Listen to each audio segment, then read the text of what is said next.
You hear, I did it already. Good afternoon, Carl Deffenbaugh with you here. It is the Wisconsin Live Desk as one of the morning anchors. I'm very used to saying that, but this is the afternoon where we keep it rolling with the Wisconsin Live Desk each and every Monday through Friday. Here with you today for the first 2 hours of Wild, as we like to call it. Ted Perry handling our 3 duties a little bit later on this afternoon. But before that, we have a lot to get to, and we'll do a quick whip around of a couple of the things that we are tracking at this hour, including a beautiful shot of downtown Milwaukee. We are going to get an update from our weather expert, Lisa Michaels, on both the weather here in Wisconsin, of course. You just watched the Wisconsin weather experts, perhaps, on Fox Local. They are, of course, keeping an eye on things down south in the Caribbean as well, where today Hurricane Melissa has strengthened to a Category 5 storm. So a lot to chat with our weather experts about coming up a bit later. A beautiful week for the most part, leading up to Halloween. All the trick-or-treating that didn't happen last weekend will happen Friday night. So we'll check in on that, and of course tracking the latest with the impacts that could be coming to the island of Jamaica and other parts of the Caribbean with Hurricane Melissa. Of course, farther to the south and west, we have a live shot inside Dodger Stadium where the World Series will play out tonight, or this afternoon, I guess, for the folks out in Southern California. 7 o'clock Central Time here in Milwaukee for Game 3 between the Blue Jays and the Dodgers. So that would be 5 o'clock out in Los Angeles. We'll see if the shadows come into play at all as they did during the Brewers-Dodgers NLCS. But one game apiece for those teams in the first 2 in Toronto over the weekend. A really fantastic starting performance we can mention a little bit more about from the Dodgers in Game 2. We'll see what's in store with Max Scherzer and Tyler Glasnow facing off tonight for the Blue Jays and Dodgers respectively, as each team tries to get a leg up in the Fall Classic. And then keeping an eye on things in Washington, D.C. as well, where at this famous building, no one's home at the moment, or at least not the main person you think of when it comes to the White House. President Donald Trump continuing a tour of different countries in Asia, and we'll get some updates on what that could mean for the White House, for the administration when it comes to economic deals and partnering with Japan, and then what could come later this week when he is expected to meet with the Chinese President Xi Jinping later this week. So a number of different things we are tracking at this hour for you. The government shutdown in D.C. and elsewhere across the country continues to roll on with that November 1st date now coming up at the end of this week. That's been on the calendar for many people in terms of some of the food assistance benefits that could run out with the flip to a new calendar month. We shall see, as the government shutdown has gone on for about a month now with no end in sight. Democrats and Republicans still very much at a stalemate. All right, so those are some of the stories both here locally in Wisconsin, around the country, around the world. We'll get into a lot more details with all of that throughout the rest of the Wisconsin Live Desk for you today. But for now, we want to start with one of our local reporters, Christina Van Zels. We'll bring her in outside of Firehouse 32 there. We see Engine 32, one of the trucks, the ladder trucks pulling up behind you, right on cue, Christina. It's like we planned it. An interesting, yeah, it's amazing when things work out. Love it when a plan comes together, right? So they're back from, I guess, a call. But tell us why you're there today and what's going on that could affect a lot of people both here in Milwaukee and around the state as well. Yeah, it's funny that this truck is pulling in right now because the fire chief earlier today here mentioned this is actually one of the busiest fire stations in the city of Milwaukee. And the reason we're here, there was a press conference held at 10 o'clock this morning to talk about a bill package that was just introduced today, and it's all about fire prevention. And this Engine 32 is the first engine that responded to a fire back on Mother's Day of this year that unfortunately 5 people died in that fire. That was over at 27th and Highland. 5 people died, more than 100 people were displaced in that fire. And when that fire happened, it really sparked a lot of conversations about fire safety and sprinklers in buildings, particularly that were built before the sprinklers were required in multifamily apartment complex buildings like the one that's just around the corner here. So that is why lawmakers joined the fire chief today and Milwaukee's mayor to talk about a bill package. So want to read you what is in that bill, what they just introduced.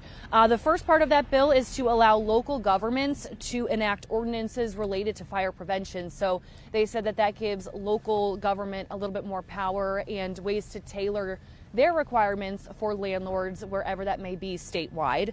The second part is they are hoping to do an audit of fire sprinkler systems in certain residential buildings across the state to kind of figure out where the needs are and what those needs might look like depending on where you live.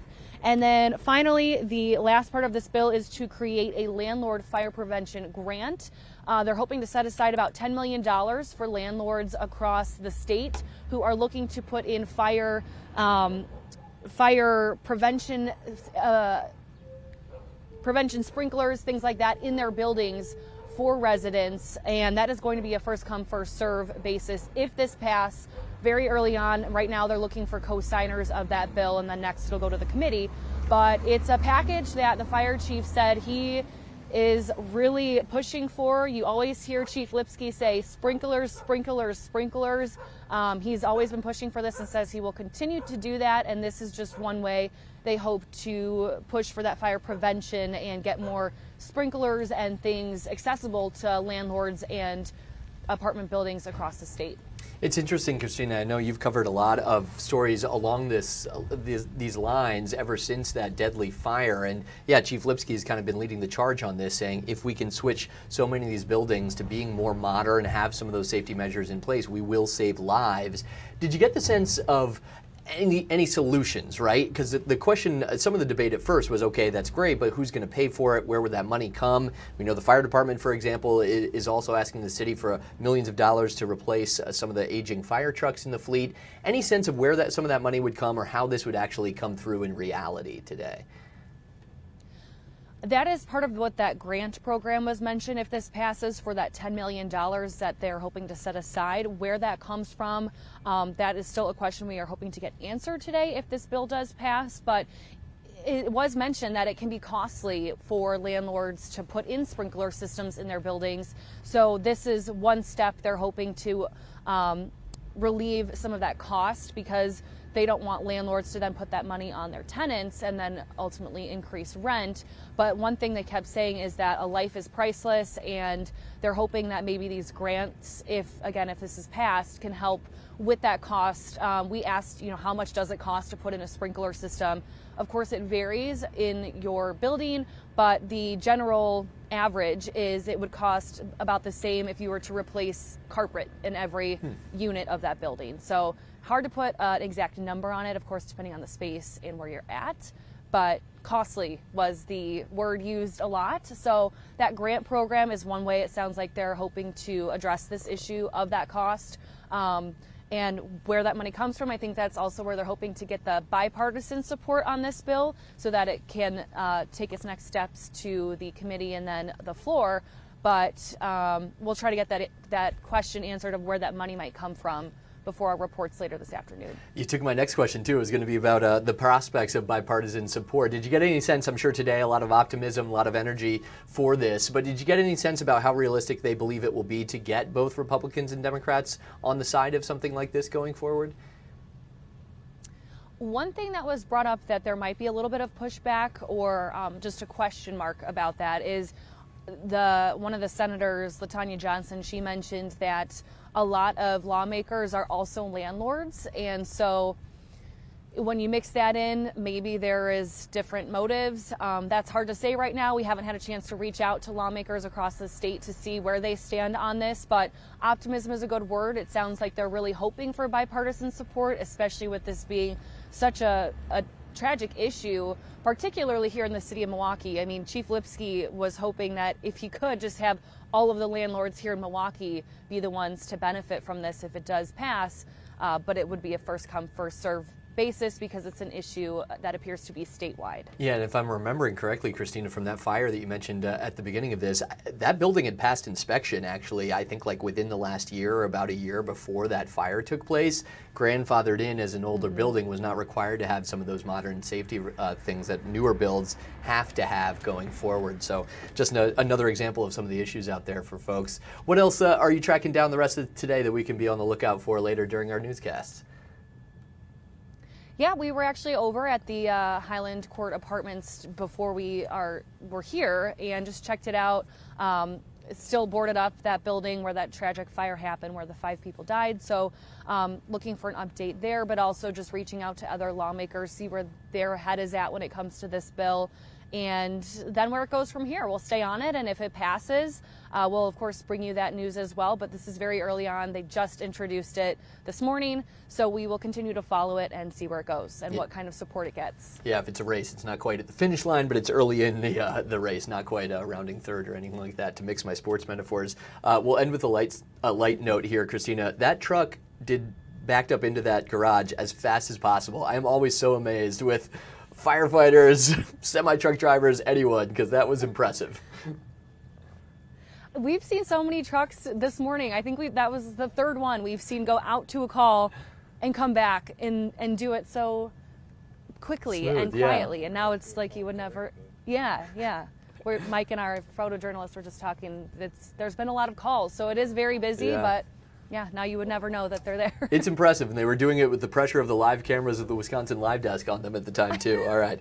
Christina, thank you so much for bringing us that important story. You can look for more from Chief Lipsky and the other politicians that we spoke today on this later today with Christina's reporting. Appreciate it. Have a good rest of your Monday. Thanks for having me.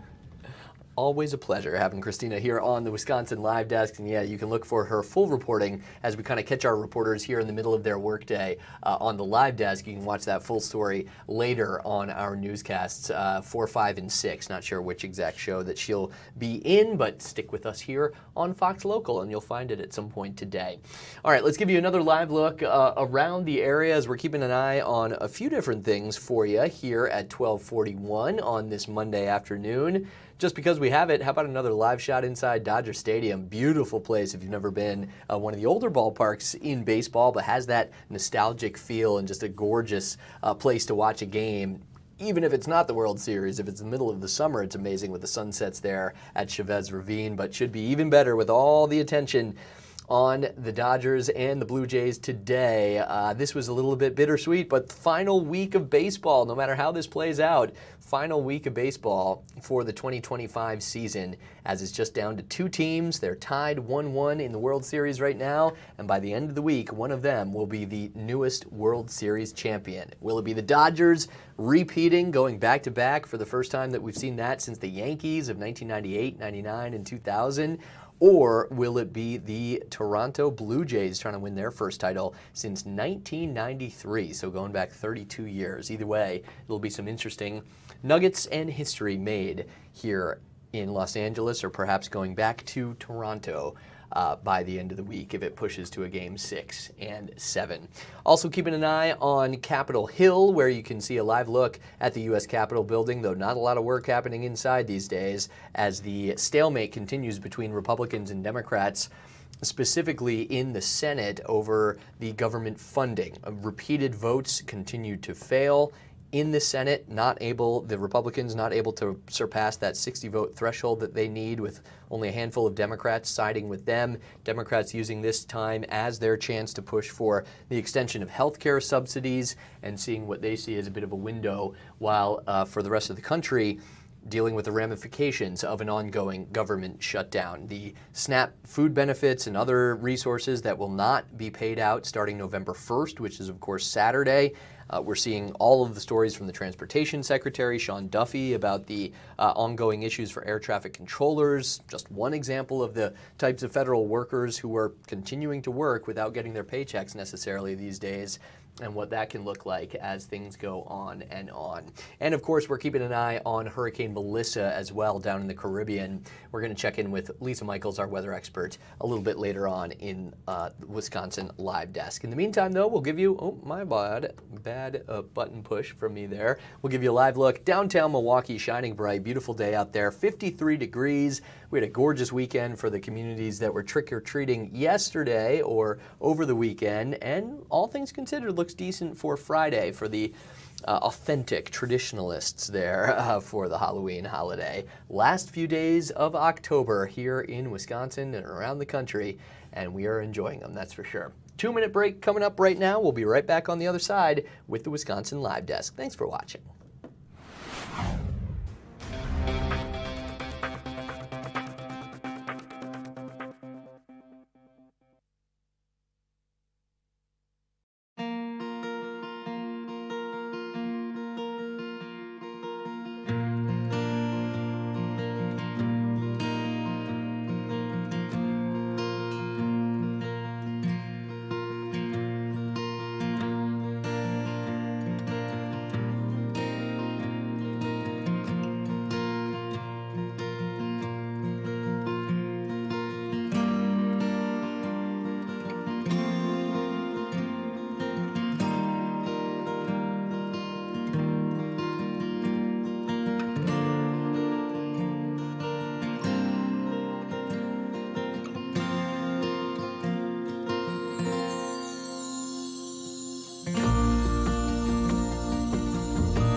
This is the Wisconsin Live Desk.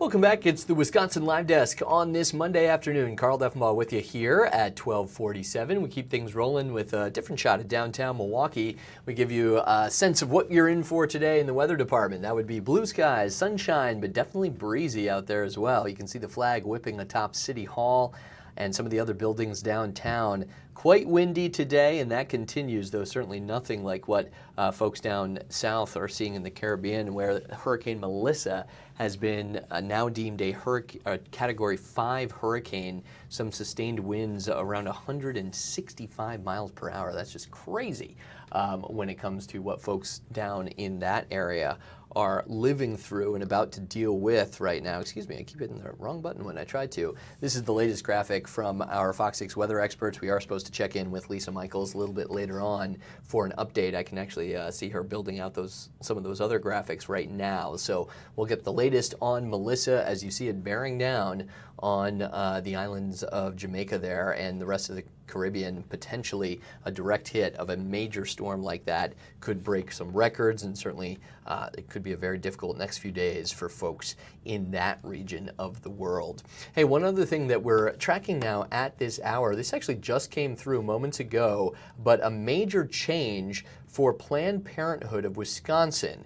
I'm going to put this up for you along with the shot of downtown Milwaukee while I try to get you some of this information. This is from an Associated Press report just moments ago. Planned Parenthood of Wisconsin has resumed scheduling abortions. They did that today after a nearly month-long pause because of federal Medicaid funding cuts in President Donald Trump's tax and spending bill that took effect at the beginning of October. So pretty much for the entire month of October, they have not been offering abortion services at clinics in Wisconsin. Well, that will start changing as of today. Planned Parenthood of Wisconsin said it was able to resume scheduling abortions as of noon on Monday because it no longer fits the definition of a prohibited entity under the new federal law that took effect this month and can receive Medicaid funds. So it was a question of if they continue to offer abortion services, would they lose out on Medicaid funds for the many other health and wellness services they provide? That was the concern. That was the reason for the month-long pause. But the organization saying as of today, the definition of a prohibited entity under the new federal law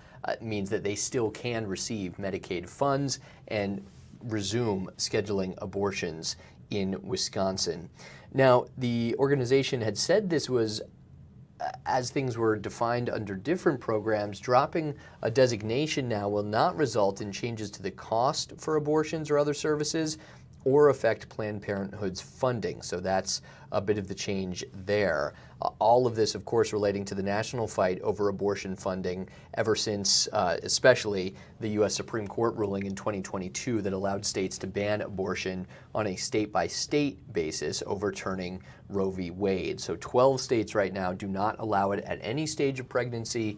There are limited exceptions to that. 4 more states ban it after 6 weeks gestation. Wisconsin not one of those, and Planned Parenthood has warned that about half of its clinics that provide abortion services nationwide could close because of the ban in the new federal law on Medicaid funding. Now, Wisconsin, abortion is legal, but the Republican-controlled legislature has tried to pass numerous laws limiting access. That was the only state where Planned Parenthood had paused all abortions because of the new federal law. That's according to, again, a representative with Planned Parenthood. It was the different complexities, the varieties of state law around the country. So Wisconsin was the only one kind of falling under that. And now the big change today that instead Planned Parenthood will be able to resume scheduling abortions in the state. Now, Wisconsin specifically, it was a 26-day pause, meaning that women who would normally go to clinics in the southeastern corner of the state here instead had to look for other options like driving to Chicago within a 3-hour drive of Planned Parenthood facilities. Some of the other questions here, Planned Parenthood of Wisconsin serves about 50,000 people overall. About 60% of that, so a major number, are covered by Medicaid. So the need for that funding is great. That was the reason for the pause on services. So the priority was on finding a way for the organization to continue receiving Medicaid funding and then they ended up dropping what is known as the essential community provider status provided under the Affordable Care Act, or Obamacare. So by dropping that designation of an essential community provider, that means the result is that there will not be changes to costs for abortions under that. So a bit of a terminology thing here that we're kind of getting in the weeds with, but because of that drop of title under the Affordable Care Act, it means the organization can continue receiving Medicaid funding and continue to offer abortion services as they did before October. Wisconsin, by the way, also part of a multi-state federal lawsuit that's challenging the provisions, the Medicaid provision in that tax and spending law. A federal appeals court in September had said the government could halt payments while a court challenge to those provisions moves forward. So remains to be seen, but that's a major change today for Planned Parenthood in Wisconsin. If you're looking at the numbers between the period of time October 1st, 2023 and September 30th of 2024, so a year from October of 2023 through September of 2024, Planned Parenthood says it performed 3,727 abortions in the state of Wisconsin. And as of noon today, they are saying they are scheduling abortions once again in Wisconsin after working through some of the terminology and getting around the potential to lose out on Medicaid funding in the state. So certainly something that we are tracking here for you on the Wisconsin Live Desk and at Fox 6. Expect that to be a big part of our newscast tonight as well, as this just happened really within the last hour or so, and still kind of seeing what the ramifications are and how big a change that will be, both for abortion providers in the area and for critics of the procedure as well in the state of Wisconsin. We'll see what comes next with that. So a couple of things that we're tracking here, 12:54 on the Wisconsin Live Desk for you on Fox Local. Happy to bring you all the news from around southeastern Wisconsin, around the rest of the country. And today we're certainly interested in the world as well, with the president traveling to Asia, continuing that tour and expecting to have a number of different economic announcements coming out of those different visits to Japan, Malaysia, China coming later this week. And then also tracking things down in the Caribbean as well with the impacts of Hurricane Melissa. We're going to take another break here on the Wisconsin Live Desk, 12:54 right now. We'll see what we find for you after these 2 minutes. Thanks a lot for watching on Fox Local, the Fox 6 Milwaukee YouTube channel, or wherever you're finding us on this Monday afternoon.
This is the Wisconsin Live Desk.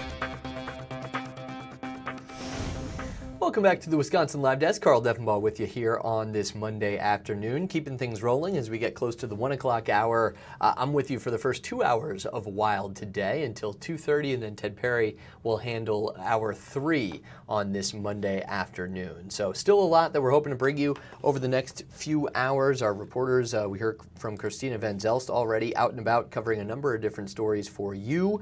And we are also hoping to bring you some more updates. Let me tell you one thing that's about to start that we're hoping to bring you live here. Hey, it's almost basketball season, college basketball that is, and it's media day today for the UWM men's and women's basketball team. So that is something that we will bring you live here. The women's basketball press conference with both the head coach and players is supposed to start around 1 p.m. The men's basketball appearances around 1:30. So we'll try to get all of that for you here on the Wisconsin Live Desk. A lot of excitement for a new season, of course, for all those players and the coaches, and hoping to see kind of where things shake out. So once the women's basketball coach and players step to the podium, we'll carry that live for you here on the Wisconsin Live Desk. And hey, how about it? It looks like right on cue they are stepping to the podium there. So let's listen in to the head coach, 2 of her players, getting ready for the 2025-26 season for the Panthers. Hello, everyone. Here in Milwaukee. Thanks for being here today.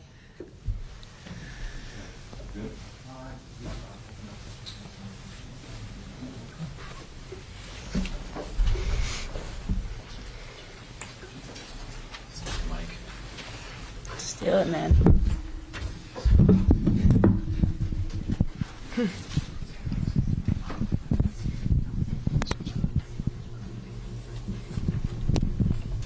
All right, good afternoon, everyone, and thank you all for being here today. We're excited for the start of the 2025-26 basketball season, which for the Milwaukee women's basketball team will start a week from today at home against Loyola Chicago. Other non-conference schedule highlights will include playing Wisconsin on November 10th out in Madison, right here back at the Klatsche Center on November 19th against Marquette, and then the team will also take part in the Tiger Tip-Off, let me get that right, Tiger Turkey Tip-Off Classic over Thanksgiving weekend at University Pacific out in Stockton, California. We're joined today by head coach Kyle Recklitz, who is entering her 14th season in that role. This year, Coach Recklitz and her staff have assembled a roster of 15 players, including 8 from the state of Wisconsin, and we're joined by 2 of those Wisconsinites today. First, to my immediate left, we have senior guard Grace Lohman. Grace is back for her second year with the program after transferring from Parkside. Grace is from East Troy, Wisconsin, and played basketball at Catholic Memorial High School in Waukesha. And she is the team's lone senior on the roster and saw time in 22 games a season ago. Also joining us on my far left is redshirt sophomore Peyton Recklitz. Peyton is in her 3rd season with the program and made a major impact in her first season on the court a year ago. She played in all 32 games with starts in 32 contests and was selected to the Horizon League All-Freshman team following the regular season. Like Grace, Peyton is from Wisconsin, coming from Menominee Falls and playing at Menominee Falls High School. We'll begin with an opening statement from Coach Recklitz and then open up the floor for questions for Coach and the student athletes. Thank you so much for being here today. Obviously, this is a big day for both our women's basketball program and our men's basketball program. We are 1 week out from starting our seasons, and the excitement and the energy here at the Klatsche Center and on campus is really exciting. So I'll start off kind of by recapping last year. If I'm going to be honest, last year was a bit of a disappointment for our program. We aren't used to losing, and we lost a lot of close games. And so we entered this off season with a very different and very intentional mentality of building a roster of toughness and building a roster of players that were kind of committed to what our culture would stand for. And I think we really achieved that as a staff. We also brought in some new staff members that could kind of elevate the program. And I think that we did that as well. So I'm very excited going into the season. We have a young roster when you look at it from a numbers perspective, but we have actually redshirted a lot of those young players. And so there's a lot of maturity within our top group. our 6 to 7, kind of core group has played here in the past and played some pretty heavy minutes with us. And so when you look at our starting group and look at some of that core group, they really know how to play together. They know how to move the ball. And we're seeing a lot more what I would call basketball plays than I've seen in a long time. The ball is really moving from one side of the court to the other. We've also added some depth at some shooting positions. We really wanted to extend the floor a little bit. In our exhibition game against DePaul, we went 9 for 16 from the three-point line. And that's something I think will be pretty regular, is that we'll be hitting close to that 10 threes, if not a little bit more, game to game. And then we have some really great leadership. Both Grace and Peyton are on our leadership team, along with Jada Williams and Jory Buwalda. And again, that's some of that maturity and some of that, kind of depth from previous seasons where they can really kind of teach the younger players the standard of our culture. So we are excited for the year. We're excited to tip off. We've got some really good games slated, and a lot of teams in the non-con that will actually, kind of mimic some of the teams within our conference. So it should give us a really good base going into conference play in early December. We'll open up for any questions, any of the players or coach. No microphone, right? No microphone. Coach, I'm interested in just sort of a little bit of a turnover on the coaching staff. Looks like 4 new coaches. Could you just talk us through what those faces can bring, what you're hoping they bring to the team? And also kind of interested by AJ. Seems like she, what she can bring from the pedigree very recently at Iowa.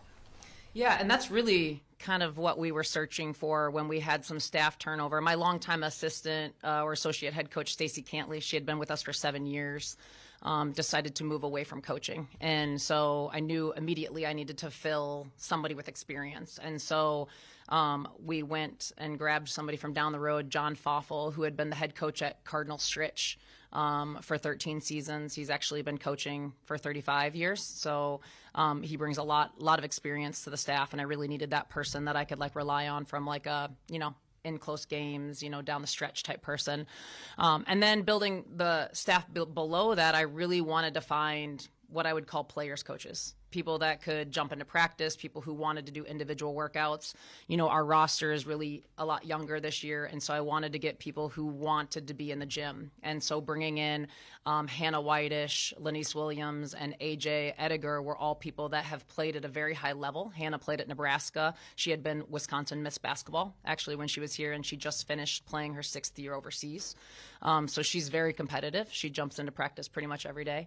And then Lanice had played at Memphis, but finished her graduate assistant at Cincinnati. And then you get down to AJ, who actually competed in 2 Final Fours, had the chance to play with Caitlin Clark, and she's really been very good for our post players, and has actually been one of the first kind of graduate assistants that we've had that really is voicing her opinion in the office. She sends a lot of really great notes. She's not afraid to talk about how to improve our players from that position and our team as a whole. So it's been really nice to have some fresh voices and some people that can really help, kind of expand our players' games. Tommy and Callie Coupler went to in-state rival Green Bay. What was your initial reaction to finding out they were transferring to Green Bay, and what were your thoughts on that? Yeah, it's a great question. For me, I think that, each person, when you're in this day and age with the transfer portal and, everything, when your season finishes, there's obviously opportunities for people to leave. And, Cammie was a huge part of our program for 3 years. I have a lot of respect for her family, and for the game and everything that she gave us for that time that she was here. She went into the portal very late, which was a little bit unfortunate. It was 2 days before the portal closed. We thought we were, from everything I had known, we thought we were keeping her, for the long haul for her senior year. But, with that departure gave us opportunity to kind of reevaluate what do we need and what do we need out of that position. And we have some very capable players now within that spot that we're relying on. They're younger, but they're hungry. And we were able to kind of, not having a senior in that position, we were able to kind of evaluate our system, and we were able to make a lot of system changes, which I think was really good for our program. I'm not sure all those changes would have been made if Cammie would have still been here as our point guard. So they were changes that needed to happen within our program, but we probably wouldn't have made them for another year based off of having a senior kind of leader in Cammie. So it just kind of elevated it a little bit faster, and I really like the direction that our offense is taking off in, and we're getting a lot more aggressive on the defensive side because of it too. Kyle and Peyton, certainly parents coach kids all the time in sports, rarely at this level. What have you guys learned about working together that maybe you didn't know when you were just mom and daughter? Do you want me to start? Go first. Oh, Peyton, go first. I don't know. It was an adjustment at first, for sure. Just having that boundary of mom versus coach. It's getting to see your mom every day down at college, which not a lot of people get to do. But it's also very different seeing her as mom and seeing her as coach. And I think she's a great coach. I think I love playing for her. So I don't know. I really enjoy it. So, yeah. I think I'm very lucky in that Peyton is as mature as she is. I think that makes it a little bit easier. She's always kind of been that person from a mature standpoint. And I do coach her very hard, just like I coach Grace very hard. I don't feel like there's a difference between how I coach. When Peyton is here on campus, I'm coach. I'm not mom. And there's been times that she's had to walk in and we have code words like I need you to be mom for a second, because I won't turn the coaching hat off unless she really needs me to. We try to do dinner once every couple weeks where I get to be mom. But she was voted by her teammates as a leader because I think that there's this really good balance of she doesn't share things that don't need to be shared, and I don't ask things that I don't need to not know. So I think it's been really easy in that sense. And when you have a daughter who plays as hard as she does and goes to class, gets good grades, is a good person, it makes it a lot easier. Do you ask basketball questions at home, like coach questions at home and home questions on campus ever? I really never see her at home. She doesn't come home often. She loves it here at Milwaukee. I think a lot of our student athletes do. It's kind of interesting. A lot of the close student athletes, the people who come from close, they don't go home very often. And we try to sell that even in the recruiting process. Like, you can be close and you can go home for a dinner if you want, but typically our student athletes don't. So I don't actually get to see her at home very much. She stays here on campus and loves being here at campus. But we try not to talk about basketball when we do get our, dinners and date nights. We try to keep it strictly what's going on in our lives outside of it. Grace is the lone senior on the team. Have you kind of embraced this year in terms of a leadership perspective? And then Kyle, on top of that, how much do you kind of lean on Grace to be that leader on the team? I mean, honestly, it doesn't really feel like it with a really supportive leadership team like Peyton and then Jada Williams and Jory Bualda. I don't really feel like I am by myself when it comes to being a leader, but I feel like at first a lot of the freshmen would come to me and ask me some silly questions, but then also serious ones, where at first I would just go to the coaches and ask, and then that's really what it felt like. But I mean, from an experience point, there's only a few of us who have played at this higher level, because there are a lot of transfers or just JUCO transfers. So like I said, it doesn't really feel like it because I have a lot of support from Peyton, Jada, and Jory. Grace and Peyton are very similar in that sense of just their maturity levels and the balance between, the dynamic with the team and how to then approach it with me. I'm very lucky to have these two sitting up here with me and being leaders on our team. And Grace comes from an incredible family where she was really kind of grew up the right way, I should say. Like her parents, taught her how to be accountable and, the honesty and all that. So it's kind of an easy, her and I get along exceptionally well. I'm happy for her as a senior, but I know at the end of this year it's going to be really hard for me to lose somebody like Grace, because she brings it every single day in every aspect, and she wants to be her best all the time. So Grace, is it kind of unique having players turn to you now, where a year ago you were the newbie here at Milwaukee? Yeah, I think being the newbie last year made it a little bit easier this year, because I understand it might be a little scary asking questions, especially being a transfer. As a freshman, there was kind of those group of freshmen. They're able to kind of support each other. But at my house, I live with Jory and Michaela. Michaela's a transfer, so I was really open with her. I was like, just come and ask me anything. I was in your shoes, especially coming from like not even from a D1 to a D1. She was a JUCO to a D1. I was a D2 to a D1. So I feel like I can be a little bit more understanding and kind of answer those questions, and even just like it's like a whole new atmosphere. It's awesome. It's a great facility. I love coming here. I love coming to get extra workouts in. So I always told like Michaela or Rita, like I was really close with them when they first got here because I was like, I was in your shoes, so I understand like where you're at. Just curious, Peyton, your confidence level, where's it at this moment? You know, you missed a couple years with injury, go back to the prep days. You finally get on the court for a full season last year. Where's it at now going into this year, the rest of your sophomore year? Honestly, I think it's pretty high right now. I have a great group of coaches who have been working with me, watching film, doing workouts, and I think I'm a lot stronger now than I have been in the past. And I think that just with the team that we have and the way that we're playing, I think I just have a lot of confidence going into the season. So I'm excited. For the other players, when you hear the coaches talk about kind of the culture and when it'd be tougher and more gritty on the court, how have you seen that play out so far in the preseason exhibitions and practice and all that? It started in the weight room for sure. This like going into the spring season, and then now with like the whole new team here, it was like a complete change. It was we started lifting a lot more, a lot heavier, a lot more consistent, which I like. I liked it a lot, and then. Yeah, that was like the main thing for me. It was a lot of the drills. It's come down to like grit, hustling, diving on the floor. And then like Coach said, we have a great coaching staff that are able to hop into drills like AJ. Like she is never going to take it easy on you. She's going to get that rebound over you, so you just got to push back. And then Hannah is just so explosive, so she's never not going to blow by you. Like none of them take it easy on us, which it's definitely making us better.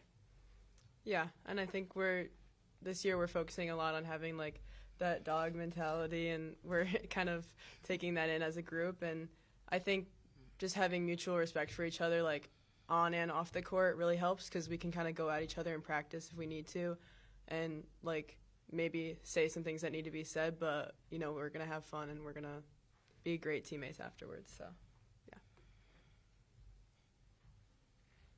You guys talked about it, or you talked about it earlier, how you were in a lot of close games last year, but like 4 overtime games that you didn't win. You know, is there anything you saw in the off season looking back that you can change to finish out those games instead of falling late? Yeah, well, we're doing a lot more of just learning how to play, you know, and not be so reliant on the actual like offensive play. You know, we're learning how to like play with each other. And last year we did a lot of, we felt like when we lost a couple of those close games right at the very beginning, we had 2 of those overtime games in the first 3 games of our season to very good opponents.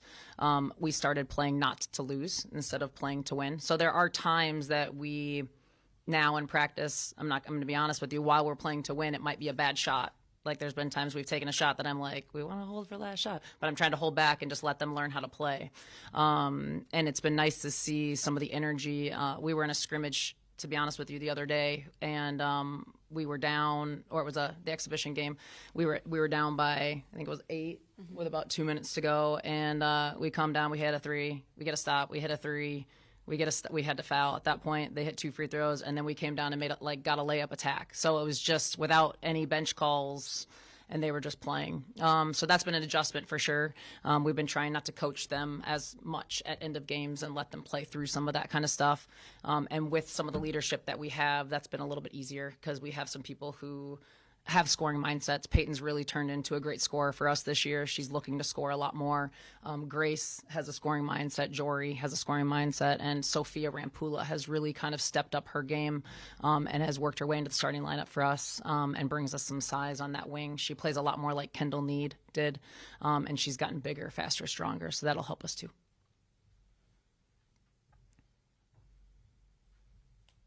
Any other questions for Coach or the players? And you talked about it earlier with Kenny's departure, like how that kind of reshaped how you guys play and your style. What is your style going into this year? Like, what do you project it as? Yeah, so we did a lot more ball screen offense in the past, where Cammie was kind of the initiator of the offense, and now we're doing a lot more pass and movement. I don't want to get into it too much because I don't want our opponents necessarily know exactly what we're running, but it's a very different kind of like philosophy on how to get the ball entered, and it's been really good. Our team has really bought into it. They've picked it up very well. We're getting a lot more like cut action and screen action towards the glass, towards the middle of the paint, which is really helping some of our like bigger scoring guards, Grace and Peyton in particular, get some easier looks. I felt like a lot of our stuff was manufactured last year versus it coming off of just like quick, screen action plays where somebody's cutting the basket and just gets like a layup. We're getting a lot more of those opportunities. Plus with the shooters that we have, it really opens up the court to be able for us to get some of those like attacks to the rim. Not as much, some of it's off the dribble, but a lot more of it's off the pass.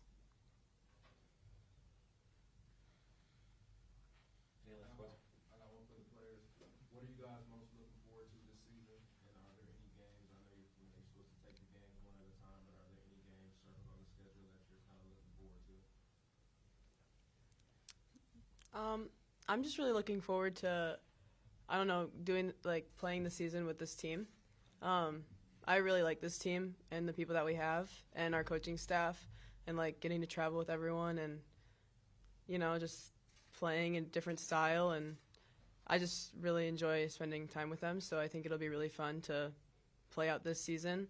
I mean, the goal is to obviously win every game that we have, but even if we don't, I feel like I have a strong support system around me, and it's going to be a great season.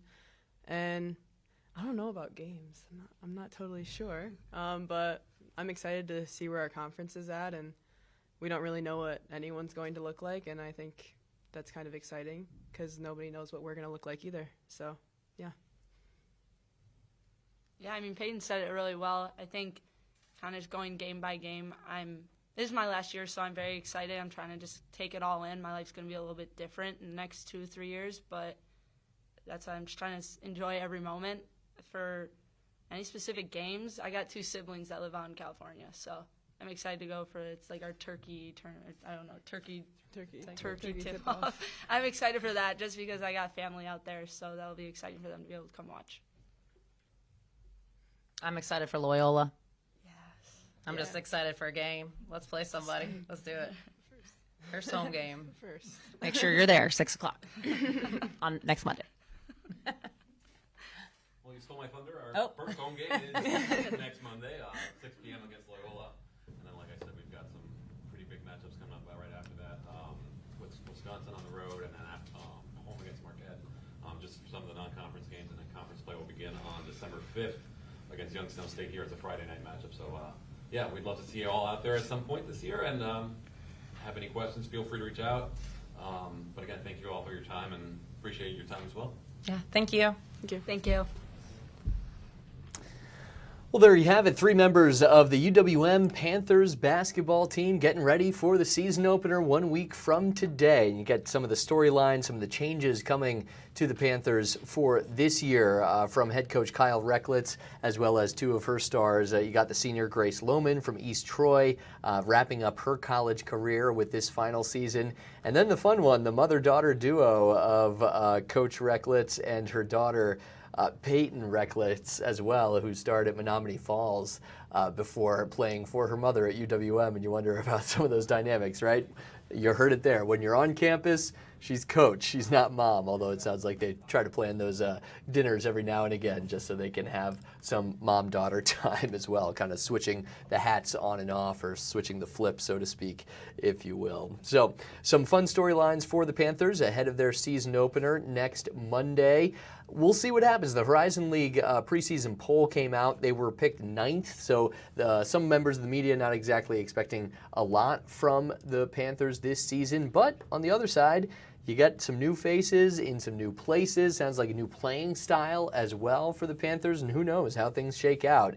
It's the games that count that will determine how they do this season. So you also heard the mention there of the schedule still to come. That would be Loyola Chicago, the season opener next Monday at home at the Klatschi Center at 6 p.m. They go on the road for the next 2, including a trip out to Madison to face Wisconsin on Monday, November 10th.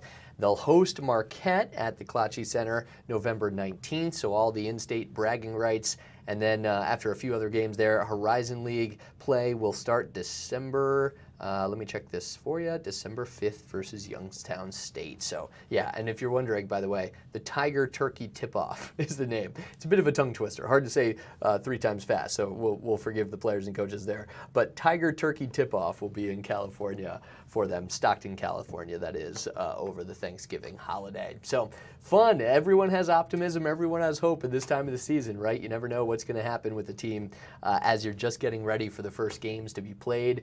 We shall see, and at least there's some good storylines for the Panthers this year as well.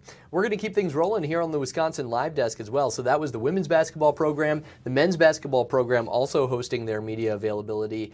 That's supposed to start around 1:30 or so. So we'll get to hear from the men's team as well, what's coming up, how the squad is looking, and some of the storylines to be on the lookout for as soon as that starts. We'll get you back to the Klatsche Center there on the campus of UW-Milwaukee to see what the Panthers men's basketball team has in store. For the moment, though, we're going to take a short break, 2 minutes here, and we'll be back with more on the Wisconsin Live Desk. Thanks a lot for watching on this Monday.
This is the Wisconsin Live Desk.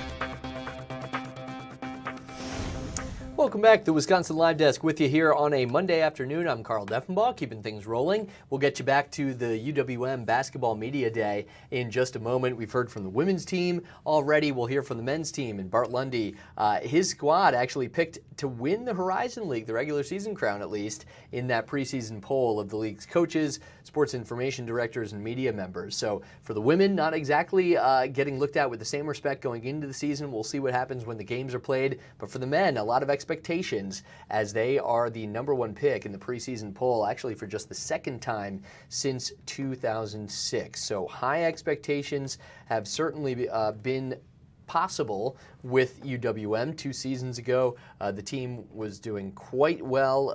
They've had 3 of their players, in addition to the preseason #1 pick, earning preseason All-League honors, so no other program in the Horizon League had more than one of its players selected, and Milwaukee has 3 different players selected for that preseason all-league team. So we'll see. Could be a fun year for the Panthers men's basketball program, as we'll hear from Bart Lundy and the crew in just a little bit.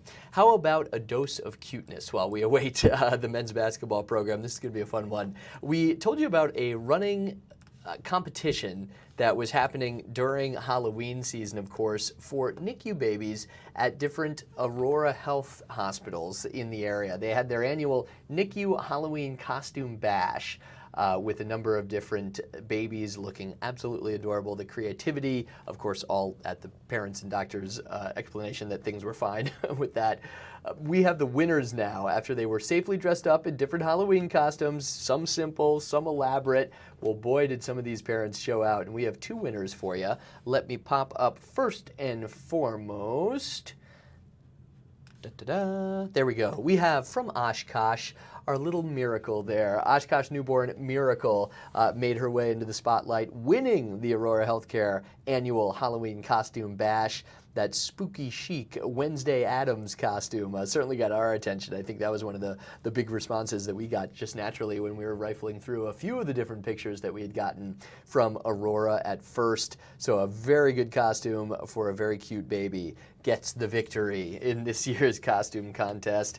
And then, not to take anything away from the second place finisher, that would be Gus Gus, also known as Jace from Sheboygan, who was channeling Gus Gus from Cinderella with that adorable mouse ears, bigger than Jace's actual head, and plenty of charm and plenty of cheese. I guess that helps with voters here in Wisconsin for a Halloween costume contest. As a result, both Miracle and Jace will receive a package of a not-so-spooky baby toys for winning that costume. Now, the serious side to this, of course, this is all happening in the NICU. Despite being hospitalized this October, Aurora Healthcare making sure that their tiniest patients are still able to enjoy the Halloween season in the neonatal intensive care units around the area. They get to work with the child's care team. They safely dress them up in these costumes. And then after submitting photos, they were shared on the Aurora Healthcare Facebook page. The photos with the most reactions were deemed the contest winners, although it's hard to really say anyone is a loser when they had pictures like this. But the #1 spot goes to, let me pop it up again, Miracle from Oshkosh in that Wednesday Addams getup, and second place to Jace from Sheboygan in the Gus Gus from Cinderella fit with cheese as well. Good stuff all around from the folks over at Aurora Healthcare, who do make sure it's a very special time for parents who are going through a really difficult time, of course, with their young babies, their newborns, struggling and needing a little extra care than some babies receive. So hope the best for Jace and for Miracle and for all the others who are out there being treated by the wonderful staff at Aurora hospitals around Wisconsin. Let's get you back to some of the news of the day today, or maybe it's, I should say, some of the reaction to the news. I believe we still have, let me see if I can get this for you here real quick. Again, a live picture from Acrisure Stadium out there in Pittsburgh. We used this all last week leading up to that marquee Sunday night football matchup between the Packers and the Steelers. All of the headlines about the performance of Aaron Rodgers against his former team. What would that hold his first time playing against the team? He spent 18 years leading, for the most part, 18 years with Green Bay, leading them for the bulk of that, of course, after taking over for Brett Favre. And man, the roll just keeps on going for Packers quarterbacks, because at the end of the game, it was the new guy, Jordan Love, who was stealing the show from Aaron Rodgers against his old team. How about that performance you watched? And I'll tell you myself, as someone who was watching last night, the first half wasn't exactly pretty. The Packers trailed at the half. The offense wasn't doing a whole lot, and really because the Steelers were kicking field goals instead of scoring touchdowns, the game was still in hand, but otherwise the Packers were not really showing a ton. Well, boy, did that change in the second half. Look at the numbers for Love, who had 20 consecutive completions at one point. Just amazing going against that Pittsburgh defense, which does have some questions, but still 20 straight against anyone in the NFL is impressive.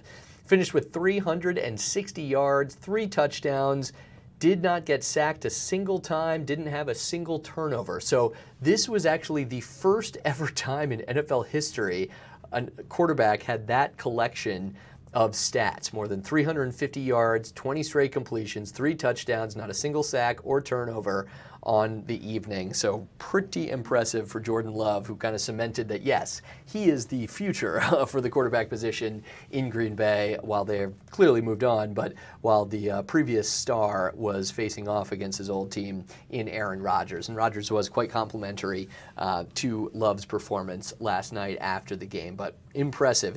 He is, played so well on Sunday Night Football specifically. I don't have the updated numbers now, but he has been sensational in that primetime spotlight, kind of when all the eyes of the league are on you. He does not shy away from those bright lights, instead playing some of his best football on that Sunday night stage. And maybe last night was arguably one of the best games he's played. Just look at the numbers, right? You can't get much better than that from what we saw, especially in that second half, but the overall performance from Jordan Love on Sunday Night Football. So a lot of different fun things to be on the lookout for from the sports world here in Wisconsin these days. You get Jordan Love's performances. We're looking ahead to college basketball today with the UW Panthers and the other teams in the state getting ready to go. And to that end, let me see if I can bring this up for you right now. It looks like, yes, the members of the Panther men's basketball team step into the podium right now. So we're going to hear from Coach Bart Lundy and 3 of his stars ahead of this season of expectations. I mentioned it just a moment ago, but they were picked by a collection of coaches, media members, sports information directors as the top pick in the Horizon League when it comes to the 2025-26 basketball season. So we'll see what happens, but this is the fun part. You get to look ahead to a new year, and that's what Bart Lundy's doing with 3 of his guys there. So let's listen in, get your preview of the UWM Panthers ahead of the new season. Boris, you can decide. It might be the hazmat. Where's Boris at? What's up, Boris? How you doing? Thanks everybody for your patience. I appreciate it. We'll kill the chitter chatter here. No. I won't use the microphone. I'm pretty loud. Year 4 of the Bart Lundy era, which also means year 4 of the opportunity to win 20 or more games for the 4th year in a row for the first time since the glory days of Joey Tucker back there. So very excited about the season. I'm talking about a team last year that led the nation in fast break points per game based on Saturday's exhibition where we scored 40 fast break points. I'm assuming we'll see a lot of that again this year. Preseason prognostications, a lot of them had us at or near the top of the list, including the Horizon League, number 1 in the preseason poll again this year for the 2nd straight year. The players that we have here today, we have returners Faison and D'Lo are here, and then Maraglar's here. First team preseason All-League, and Faison was 2nd team preseason All-League, and D'Lo would have been, but he didn't stay healthy last year. So he'll force his way onto one of the All-League teams this year if he stays healthy. Season starts Monday as well, at home. Excited about the schedule. It's one of the best schedules I've seen in all my years here. At Texas Tech, at Indiana, at Akron, at Indiana, did I say that? And home against Indiana State. So it'll be interesting to see how that all pans out. But otherwise, I will turn it over to Coach Bart Lundy for an opening statement, and then we'll go from there. Thank you, Chris. Appreciate everybody being here.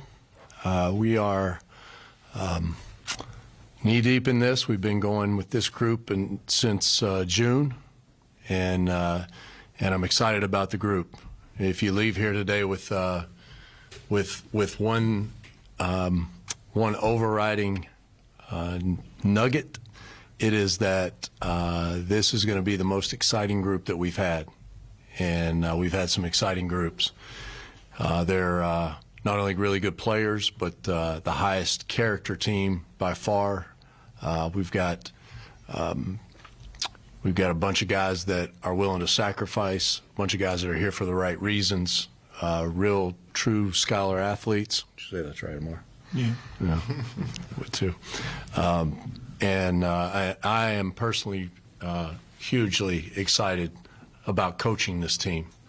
Every day, today was Monday after a day off, and might be the best Monday practice I've seen in a long, long time. And we have a lot of high energy practices. Today was off the charts. So I'm excited. Our fan base should be excited. And we've got a lot of good things we can talk about with the roster. You left out, we do play Wisconsin this year. Oh, I did. I forget that they finally agreed to play us again. Yeah. So we've got a really good schedule, a challenging schedule. So it's going to be a little more difficult to win those 20. We've won I think 7 non-conference games each of the last 2 years. To get to 20, you got to win early before the conference season starts, and then hopefully squeeze out some postseason wins, which we did not do last year. But it's hard to win 20 games, so no pressure there, Chris. Thank you. But that's not our goal. Our goal is not to win 20 games. I think we've established that we're a good team. We're a good program. It's time for this university to head to the NCAA tournament. So that's our North Star, and we haven't reached that. So we don't want to pat ourselves on the back for things we haven't done. So there's still a lot to accomplish, and I feel great that this is the group that gives us the best chance to get positioned to do that. Awesome. Questions for Coach or for the players?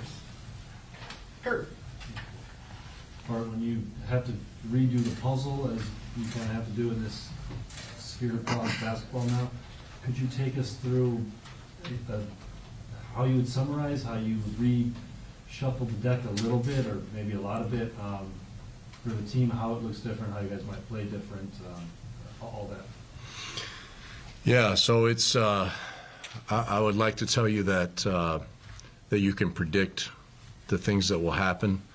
I think you can predict that Jamichael Stillwell was going to have opportunities. I think we knew that in November last year, and we managed that. Then, we probably thought Themis would be back once he got that year, but he got opportunities as well, which was fine. Really happy for those guys, Lyric Davis as well.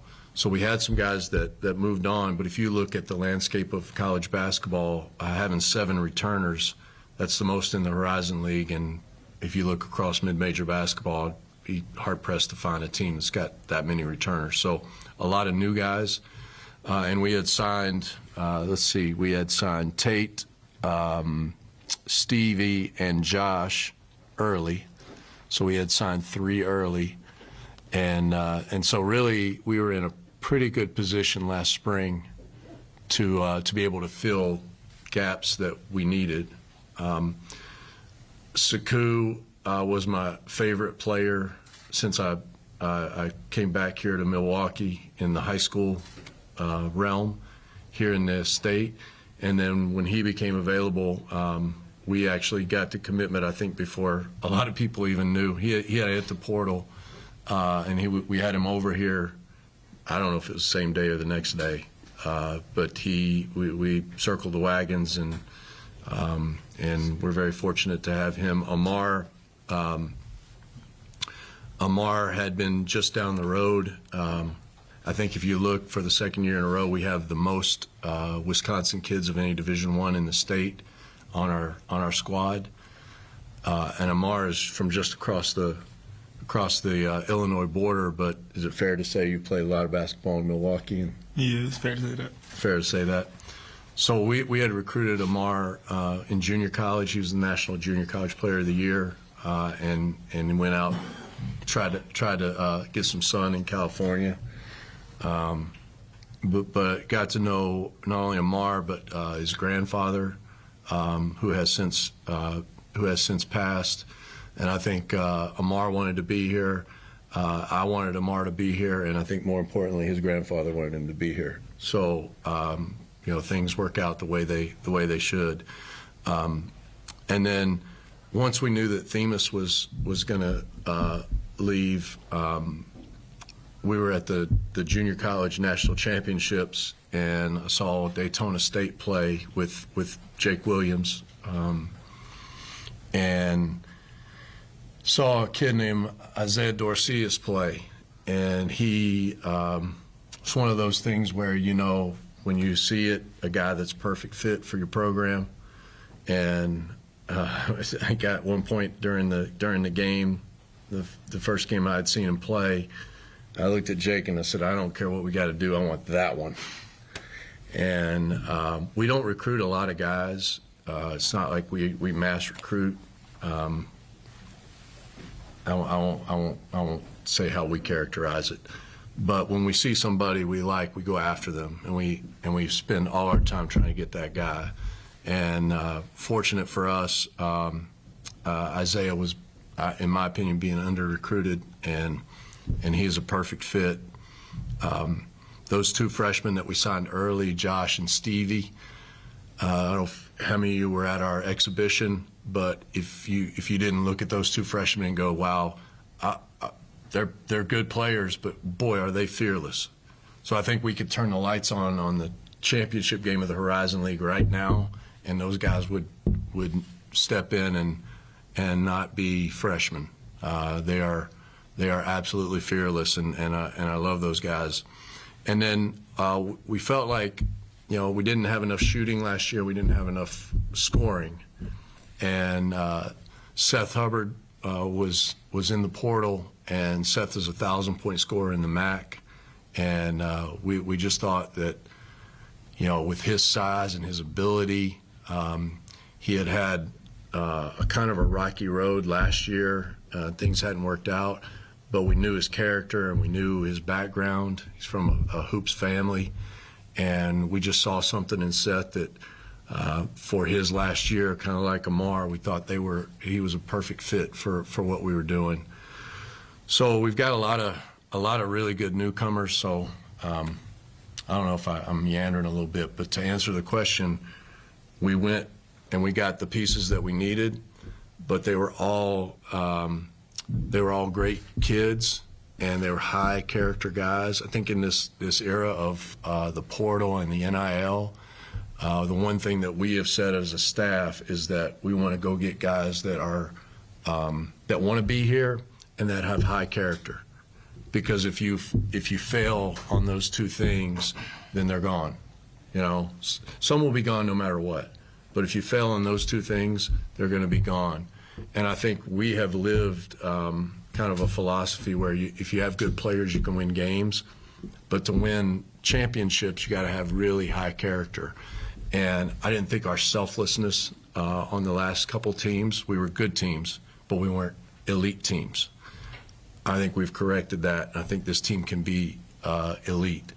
And even if we're not, this is a group that I want to go to war with every single night, and our fans will want to cheer for every single night because of who they are. And Milwaukee, if they're not already proud of this team, they soon will be, because they're a pretty special group. I have a question for you, Amar. This is your first experience of Coach's Welcome Week, the boot camp. What was your experience like with that? I ain't never did boot camp on any team I've been on. It was definitely a different experience, but I'll say it was pretty hard. I wouldn't tell anybody it's easy, but you're gonna get through it though. Thank you. For D'Lo or Faison, just Coach talks about buying in and having 7 returners on the team. Just what about this program and Coach went to a decision to come back, and why was this place important to you? You guys both take that I one. would say just, the factor of the whole coaching staff and everyone believing in me, even sometimes when I doubt myself, that they have your back no matter what. So them believing in me and my team believing in me, it makes me want to stay here and be a part of something that could really be great. Yeah, just kind of building off that. I was at 2 other schools before this, so I've just kind of been around and seen a lot of things, and this coaching staff really bought into me, so kind of just giving the same thing back. And then it's just a huge family atmosphere. I know that they want the best for me, and I just want to win games here and, go back to the tournament.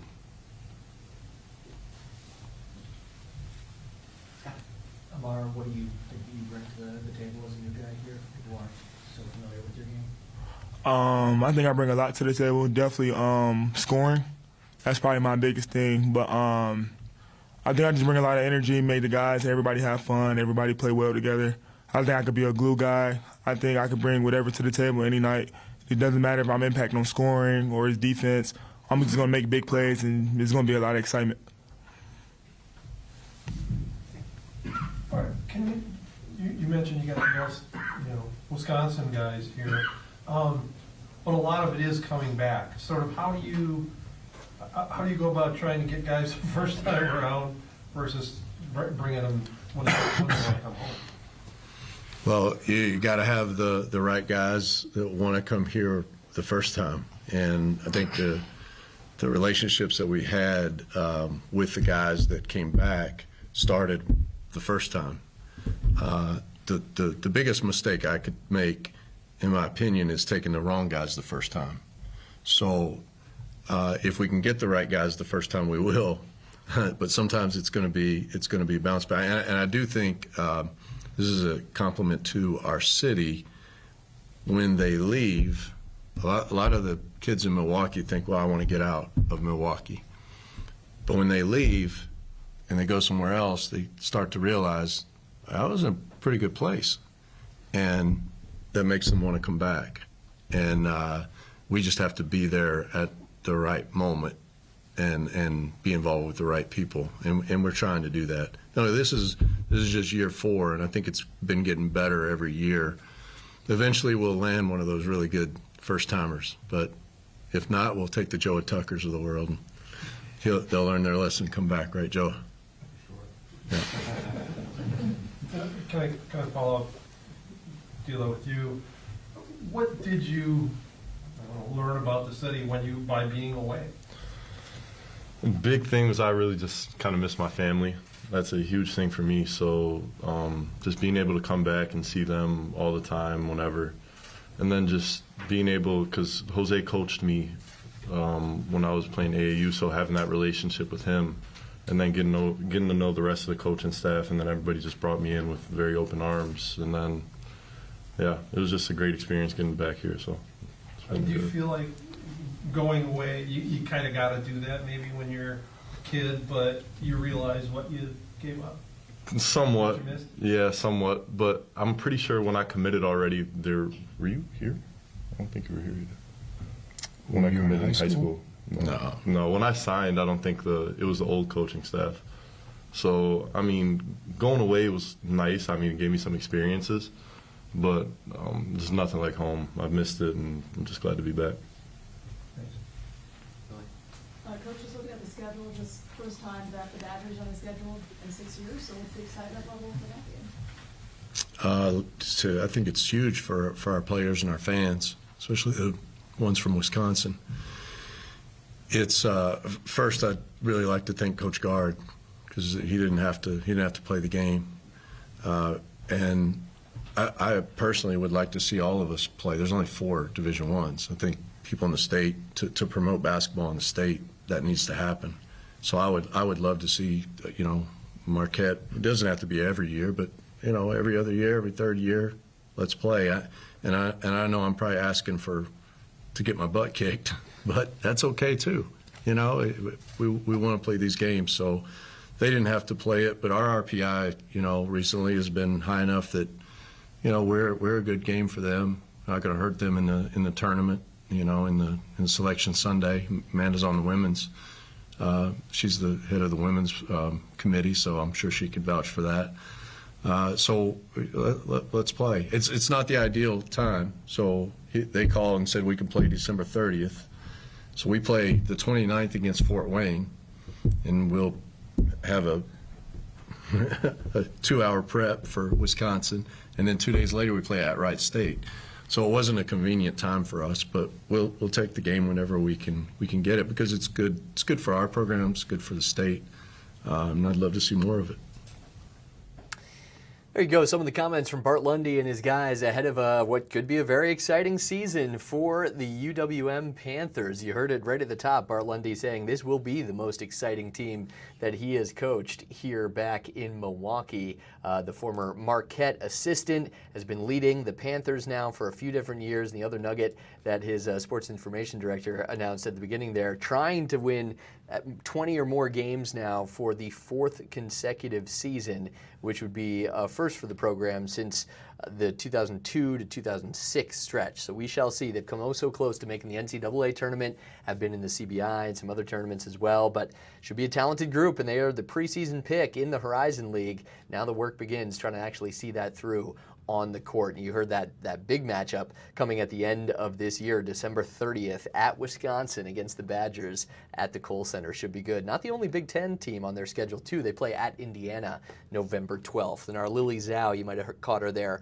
was one of the people asking questions of Bart Lundy in that media room. So full reports on this year's Panthers, both the men and the women, coming throughout the day here on Fox 6 from our Fox 6 Sports Department, so should be good.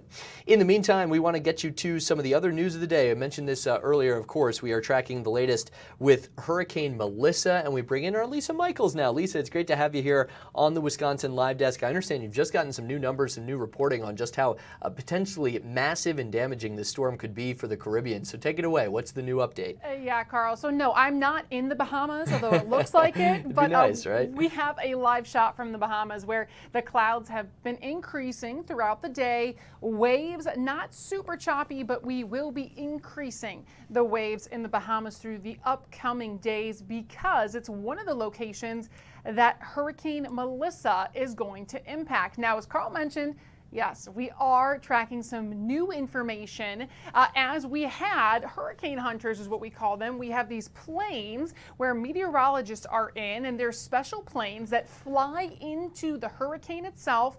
They get into the eye to get measurements of what the current sustained wind speeds are, what the pressure is. So that's how we're able to get the updates of what is actually happening. Now, we just had an update released, and we are going to break this down because we've been tracking Melissa since the weekend and continuing into the start of the week. Still a eerie defined eye. And I want to put this in this perspective for you.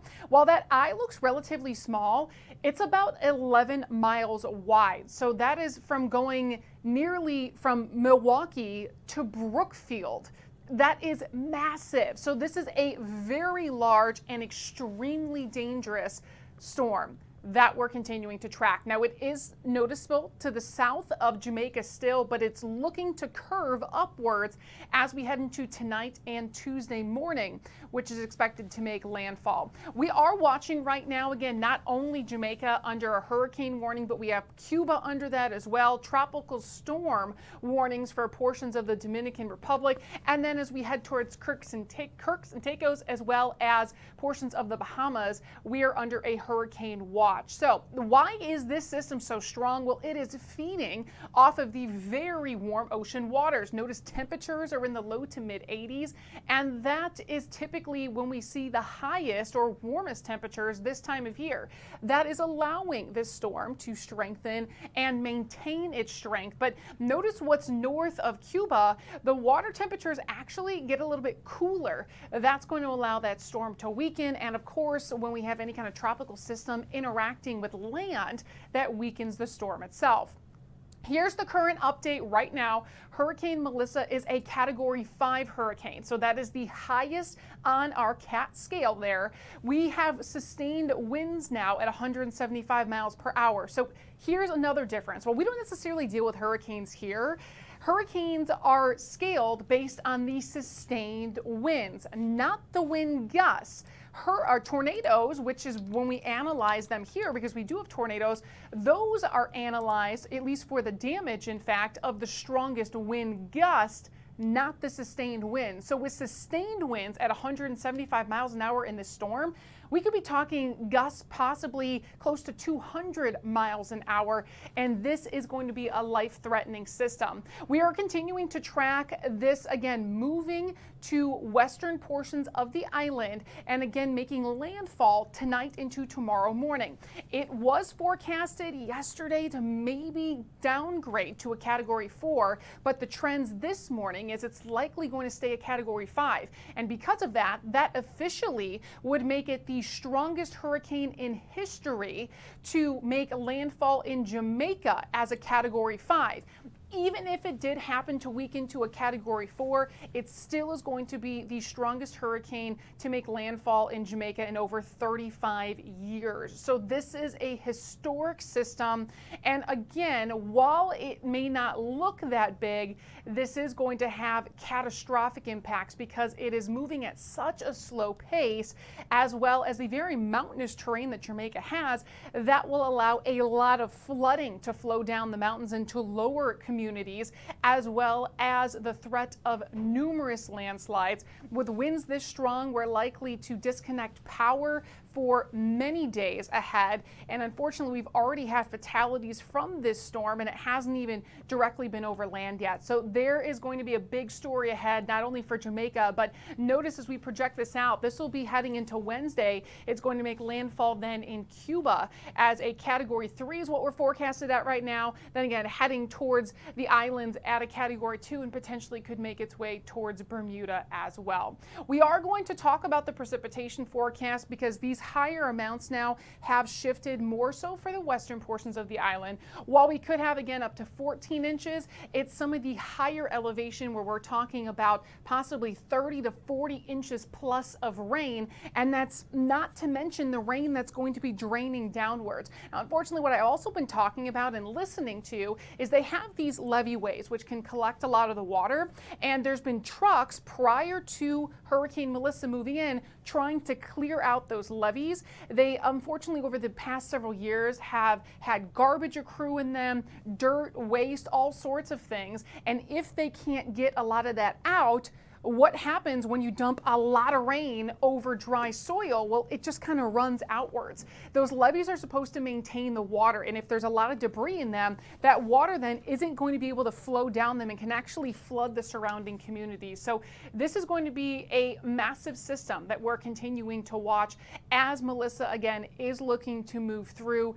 Today, already bringing impacts, tonight into tomorrow making landfall, and for the upcoming days ahead, Carl. All right, Lisa Michaels giving us the latest. I know you got to run to the afternoon meeting here at the station, so that will be a key topic. But yeah, all eyes. Okay. Oh, what do we got? One last thing. I have to, pop up my phone like everyone else. But I just did a post on Facebook, and I wanted to put this into perspective for you too. The strongest Atlantic hurricane that we've ever had was Hurricane Allen back in 1980, and it had winds of 190 miles an hour. So it's not the strongest in the Atlantic, but notice 175 miles an hour to 190, not too far off. The most recent Category 5 hurricane in the Atlantic that made landfall was Hurricane Michael, and that was back in 2018 with sustained winds of 161 miles an hour. So this potentially is going to be the next strongest historic hurricane making landfall with winds that could be 175 miles an hour. So it's been quite some time since we've had that. This really is going to have major impacts for the days and months to come and even years to come, unfortunately, as a lot of these areas just don't have the infrastructure that we have here to sustain these kinds of conditions. Yeah, and the amount of rain beyond that, maybe even potentially the more damaging and deadly for the folks in Jamaica and elsewhere in the Caribbean. You're right, we'll have to ask you about this in the days to come, but the definition of that eye is just eerie, how perfect that looks in some of those graphics you were showing us. And think about that. I mean, from Milwaukee to Brookfield, that's a far distance. No joke. That's a diameter. That's how far that eye is from wall to wall. And it will be felt far beyond that, we know. All right, Lisa, get to the meeting. I don't want to be the one who's keeping you getting in trouble with the bosses. Carl? Yep, nope, it wasn't me. You're free. Thank you, and I'm sure we'll be doing much more with this in the days to come. That's our weather expert, Lisa Michaels, joining us with the latest on Hurricane Melissa. And certainly sending lots of well wishes down to all those folks about to have to ride out a potentially historic storm on the island of Jamaica, and then after that elsewhere in the Caribbean.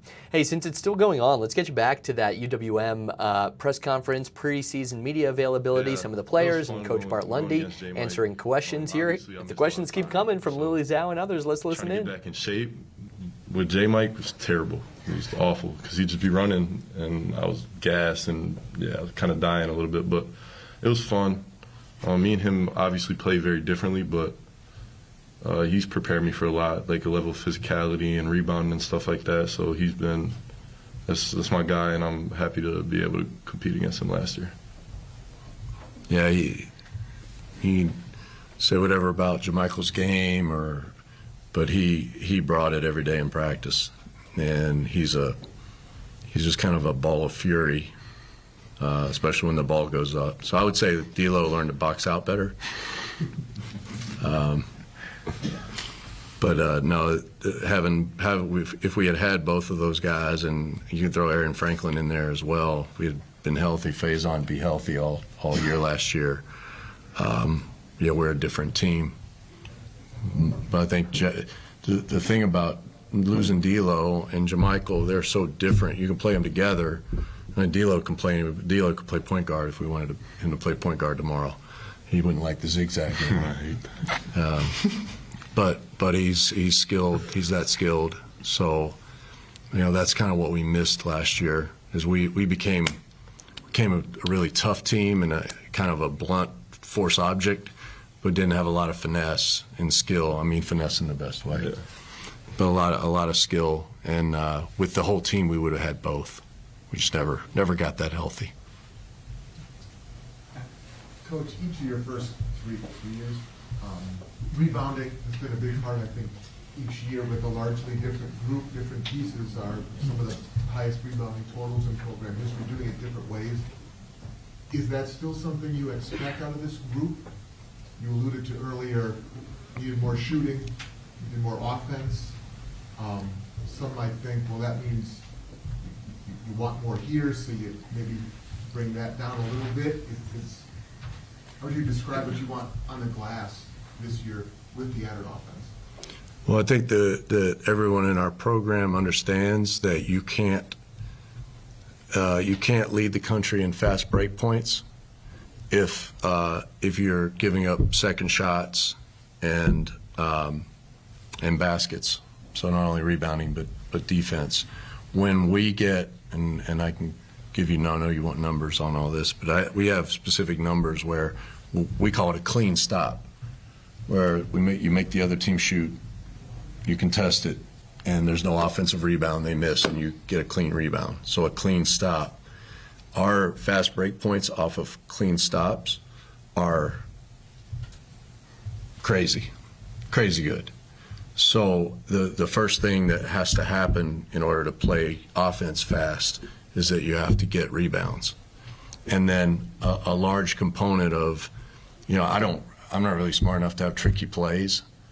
So we try not to turn it over, and we try to get it on the rim. And the last part of our offense is to chase the rebound and to have guys get back, right? Mar's getting really good at getting back. He's a get-back guy. Get-back guy.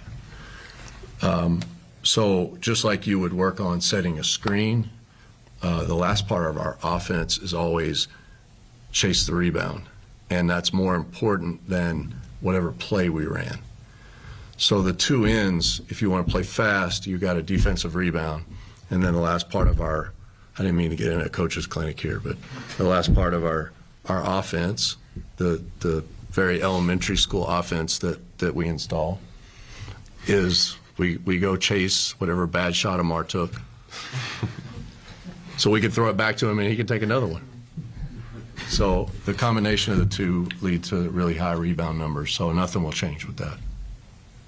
Time's wrapping up here, so just time for one more. Joel? I have a quick one for Coach. I know we're here on Media Day and looking forward to this season. Obviously, I'm very excited for the season. Can you tell me something that you're most proud of in your 3 years prior of coming to Milwaukee, being at Milwaukee?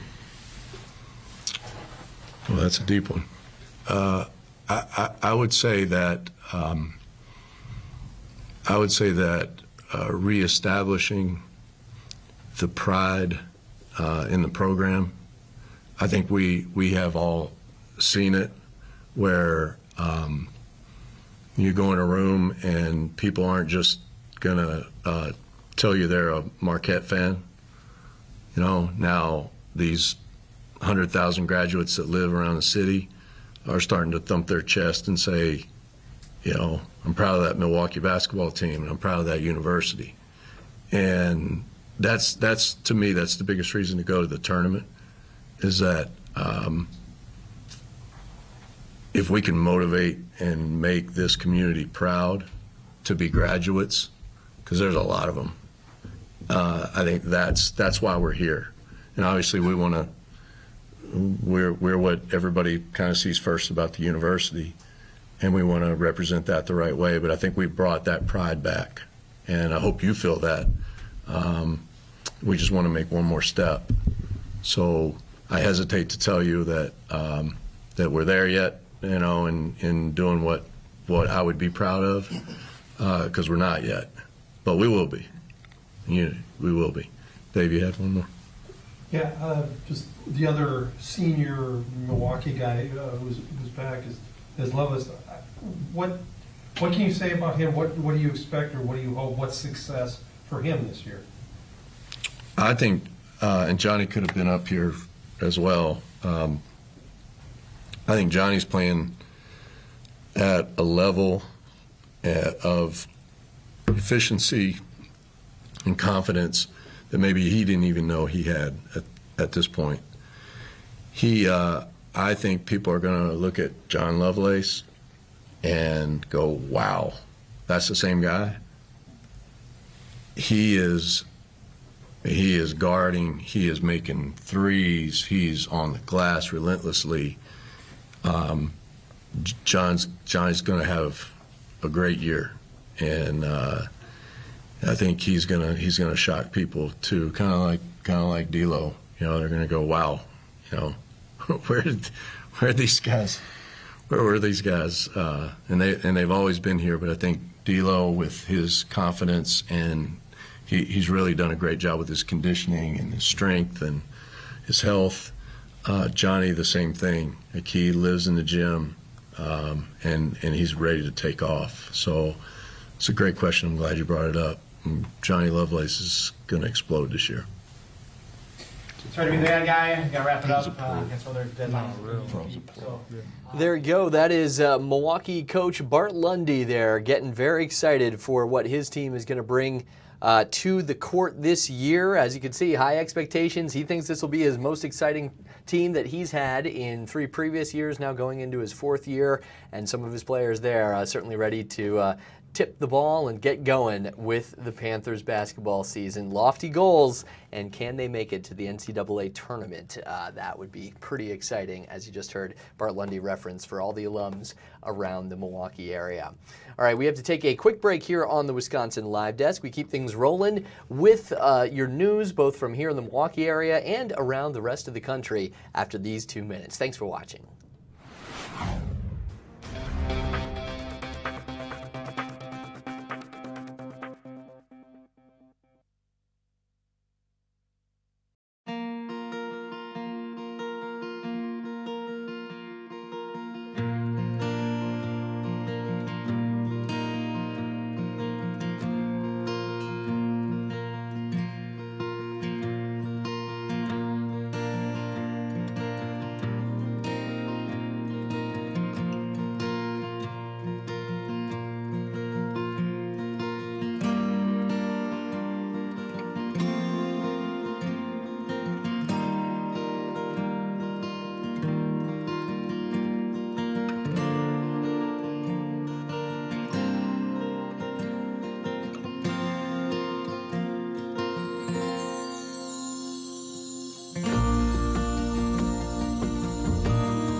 Restraints and from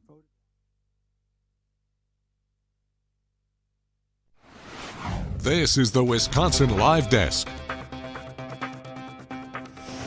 Welcome back to the Wisconsin Live Desk. Carl Deffenbaugh with you. We're going to get right to something that's happening right now in Utah, an appearance virtually by Tyler Robinson, the man accused of shooting and killing Charlie Kirk. The judge is going through some of the rules for the eventual trial in this case. Let's listen in because some things are happening in the moment. And transparency. In conclusion, the court orders as follows. Defendant's motion to strike the sheriff's response is granted. Defendant's motion to appear in civilian clothing is granted. Defendant's motion to appear without restraints is denied. The standing decorum order will be amended to prohibit any visual recording or photography of the defendant's restraints or of the defendant entering or exiting the courtroom. This constitutes the order of the court, and a written order and ruling will be published shortly. Both defense and prosecution have stipulated to vacate the October 30th hearing. Additional time is needed to complete discovery and to file motions addressing whether non-evidentiary hearings should be conducted virtually, whether to impose any blanket restrictions on cameras in the courtroom, and any other motions that may arise. This matter is set to return before the court on January 16th, 2026 at 1 p.m. and again on January 30th, 2026 at 1 p.m. Both hearings will be heard and held in person with Mr. Robinson present to address these issues. And that concludes the order of this court. Counsel, thank you for being here. Mr. Robinson, we'll see you on January 16th and January 30th at 1 p.m. Court is now in recess.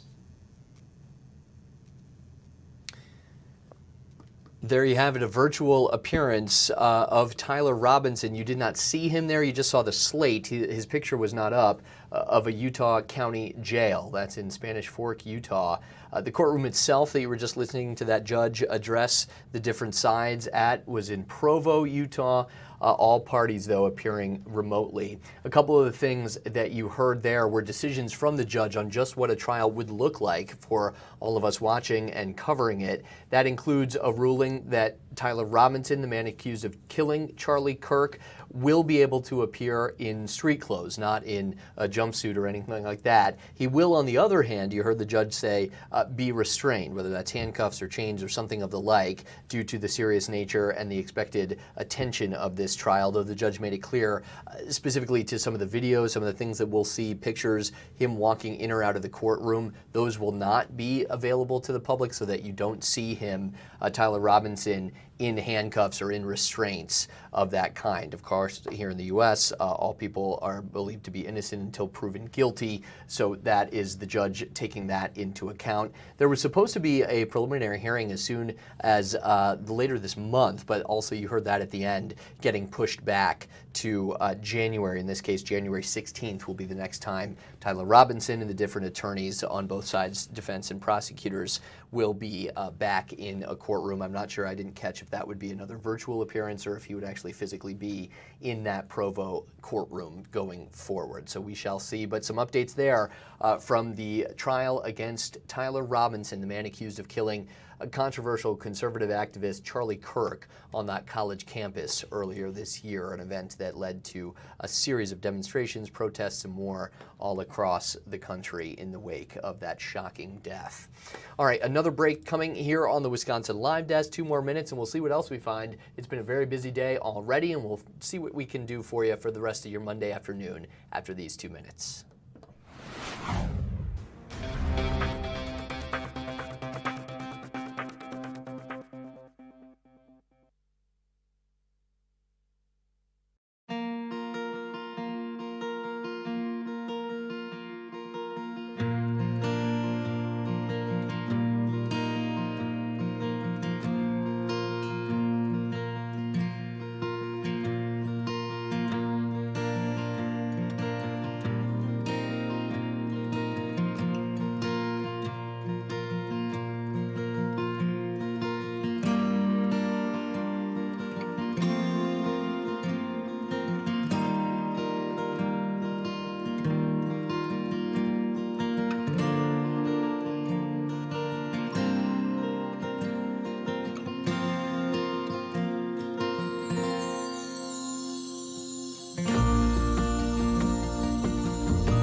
This is the Wisconsin Live Desk. Good afternoon, Carl Defenbaugh back with you here on the Wisconsin Live Desk. 2:17, approaching the second hour handoff here. I'm with you for the first 2 hours today. Ted Perry's coming up at 2:30 to keep things rolling here on Fox Local, our free TV streaming app. We have a lot to get to. It's been a very busy day, kind of in all departments, sports, weather, and now let's get to the news and politics of the day with our Jason Calvi, our political reporter, joining us live from the newsroom. Jason, you've just gotten back from an appearance by Governor Tony Evers today. A lot of different topics and issues to discuss. So take it away. Where do you want to start? What was the event about? And then we can get into some of the other questioning you guys were able to do with the governor. Hey, Carl, great to be on here on the Live Desk and all the people watching on our Fox Local streaming app and on our website. Great to be with you today this afternoon. This was a roundtable, which is interesting enough, Carl. It's never a round table. It's never a round table. It's always a square table or a U. How did that happen? Do we go back to like King Arthur days? Because that term is just everywhere, but it is in fact never a round table. I think I smell a story somewhere. You know, when things calm down on the political beat. But right now it is very serious. So enough with the pleasantries. Let's move into the news. On Saturday, open enrollment is going to start for people that get their health care on the Affordable Care Exchanges. This is commonly known as Obamacare. So starting November 1st, which is Saturday, that open enrollment process is going to begin, where you can log on to the healthcare website for the federal government. You can look at various plans that could help you get your health care under the Obamacare or Affordable Care Act, whatever term you want to use to refer to it. And you're going to see a spike potentially in premiums. Why? Because these enhanced tax credits that have been on the books during the pandemic and have extended out till now, they run through December 31st, 2025, and then they expire. So the whole back and forth over the government shutdown is essentially linked with this debate over those premium tax credits that are set to expire at the end of this year. The Democrats have said they're not going to pass the Republican continuing resolution bill, which would have kept the government running for several weeks. They're not going to pass that because they really say it has to have a promise that these tax credits are going to be extended when they expire at the end of this year. It's interesting. So we're talking to the governor, although this is the big debate right now happening at the federal level and with so many congressional leaders and the president going back and forth. Mm-hmm. So what did the governor have to say? I imagine he was asked about the larger shutdown and the issues and possible ramifications, but then specifically, were there some things he's looking at to do here in Wisconsin if those costs do go up? Yeah, Carl, the reason why we had the news update from the governor's office today is the commissioner of insurance in Wisconsin today had that duty of releasing the data, releasing the numbers, the estimates, the cost differences are going to be on the books when you sign up for open enrollment in just 5 days on the Affordable Care Exchanges. So you got 5 days to start, to get on and start that process starting on Saturday. So people need to know what those numbers are. So the insurance commissioner in Wisconsin put out some estimates, and I can go ahead and look at my notes here because they're complicated numbers. So for a family of 4 making $130,000 a year that goes on to the Obamacare exchanges, the marketplace, if they're in Racine County, according to the Commissioner of Insurance in Wisconsin, that the premiums are going to rise, a yearly increase in premiums in Racine County of $16,000. Now we can look at the same family of 4 making $130,000 in Waukesha County. We'll see their premiums go up for the year $12,000, and for the same family of 4 in Milwaukee County making $130,000, those premiums for the year are going to go up $17,000 when this enhanced tax credit expires at the end of the year, according to the Commissioner of Insurance here in Wisconsin. What's the difference, Jason, for county by county like that? Why is it not just the same amount going up depending where you live? Right, so it depends on the county because there's different options for you, different health care providers, different insurance companies, so to speak, that are providing these services in different counties. So that's why there's a difference between, when we looked at those numbers, between Racine, Waukesha, Kenosha, Milwaukee County. It all depends on the number of insurance companies providing a plan in your particular county. And again, I can look at, let's say you're a 60-year-old couple making $85,000 a year and you're in, let's say, Milwaukee County. According to the insurance commissioner here in Wisconsin, those premiums are going to go up for that couple in Milwaukee County $25,000 over the course of the year. Wow. in Racine County $24,000, and in Waukesha County $20,000. So this kind of gets to the crux of it, right? The reason that we're here, we've covered so much when it comes to the federal government shutdown, air traffic controllers, SNAP food benefits, which I think we're going to touch on here in a little bit. But at the heart of it, the reason that the Democrats have not done that temporary extension is the rise in healthcare costs, and their big demand has been the extension of those subsidies from the government that would cover the cost of that. Do you kind of see this week as really a crux moment for this government shutdown, where the reality of those changes begins to be a little more obvious to people? Because it's easy to say Democrats and Republicans are fighting in Washington, but maybe it's this week when people see the real numbers that things start to change. How do you kind of view this week in the next phase of the shutdown, which up until now has shown no signs of ending? Well, I can tell you there was some reporting in Washington, D.C. that said that the shutdown could be something that's solved by Thanksgiving, when you see a lot more people traveling, and the air traffic controller delays potentially could be more intense at that point in time, when there's, the busiest travel season in the year, right, is around, starts in Thanksgiving. Yeah. So that's one of those issues that people are looking at, is potentially this government shutdown could last for several more weeks, even another month and a half until Thanksgiving. I mentioned the food benefits there. That's certainly been a part of it as well. Was the governor asked about that? Because that day, November 1st, is coming up this weekend too. Right. So you've got the premiums now. When people are looking at the Obamacare exchanges, they're going to get those numbers. Open enrollment starts on Saturday, November 1st. Then they're also dealing with the fact that if you're getting food share, that's SNAP, the SNAP benefits, which is commonly referred to as food stamps. The people that receive that are going to see that that money is run out, and they're not going to have those new benefits starting in November. So yeah, you're right, Carl, that November 1st is going to be really crucial for the impacts felt at the local level, whether it's those healthcare premiums starting in 2026 for people getting those Obamacare marketplace plans, and also for those people receiving supplemental nutrition programs, SNAP benefits. They're also going to see those benefits run out and not have those benefits starting November 1st as well. So yeah, this is a crucial time when we're talking about that government shutdown. And then the other big thing we mentioned actually at the beginning of the live desk today, because it had just come through over the AP wires at the time, but a major change for Planned Parenthood in Wisconsin, which had put abortion services on pause for most of the month of October here, all tied into Medicaid funding coming from the federal government. A change announced from the organization that as of noon today, they will begin to offer and schedule those appointments again for abortion services here in the state. Was the governor asked about that today? I would imagine so. Yeah, he was asked about that, and the backstory here was that what Republicans termed in the bill itself, the law says the one big beautiful bill law or act, but that big bill, that big spending bill, the bill that was referred to as, again, the one big beautiful bill, that puts in these strings on abortion providers receiving the Medicaid funding. So it has several requirements, and it says if you meet these 4 requirements, you can no longer receive that federal money. So it's in effect defunding certain entities, and when you look at those check marks, it really does apply to Planned Parenthood that provides abortions. And one of the things that those checklists of things that would lead to the defunding was if they were considered,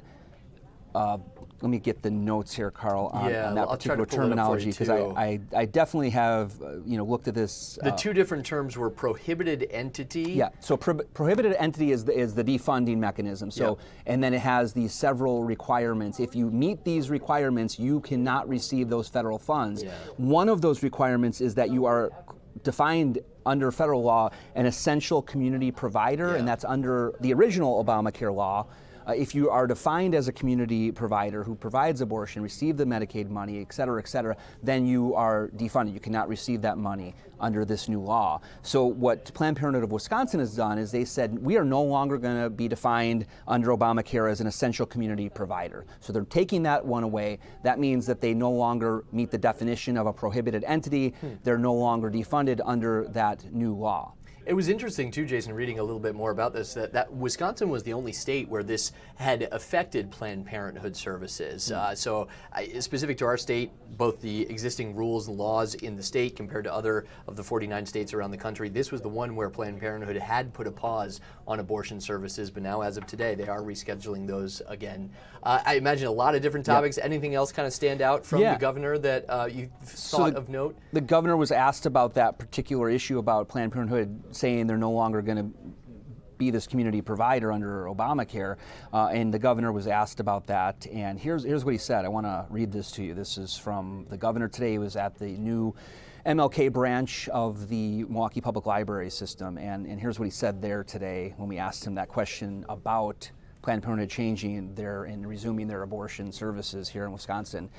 He said, no need, they can do, he said, I'm not going to second guess them or applaud them for doing that. Whatever they decide, I'm with them. They provide good services for the people of Wisconsin, according to Governor Evers today at the MLK branch of the Milwaukee Public Library. Okay. And then as far as the food share money running out, he says that the state is preparing to join a lawsuit potentially filed as early as today, challenging the federal government. He says, hey, there's money out there that you have, federal government, that can provide these food stamps, SNAP benefits for the month of November. Use that money. So that's what the new lawsuit the governor said they're going to move forward with today, challenging that defunding or the static not funding of the SNAP benefits for starting in November. Interesting. A lot for you to unpack and get to us throughout the day today here on Fox 6. So, Jason, thank you very much for joining us a little bit here on the live desk, giving us the information as you just got back from that roundtable, so to speak, with Governor Evers, and then much more to come in your reporting tonight on Fox 6 News at 4, 5, and 6. Appreciate you jumping on here with us, though. Thanks, Carl. All right, we'll let Mr. Calvi get right back to it, our political reporter, bringing you all kinds of information and updates from Governor Tony Evers on this Monday afternoon. We have to take a quick break here, 2:28 on your Monday. Ted Perry will be up soon on the Wisconsin Live Desk, but we'll do a quick commercial break, pay some bills, and be back with more on the Wisconsin Live Desk. A very busy Monday, as it turns out.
This is the Wisconsin Live Desk.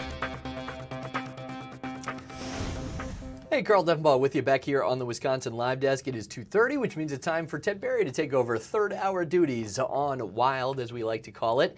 To handle the handoff, I'm going to put up an interesting and coincidentally timely discussion from the Connecticut governor, Ned Lamont, who's up right now speaking about the same thing that Jason was just talking about here with Governor Tony Evers in Wisconsin, the end of funding for the SNAP program during the ongoing federal government shutdown. That date is coming November 1st.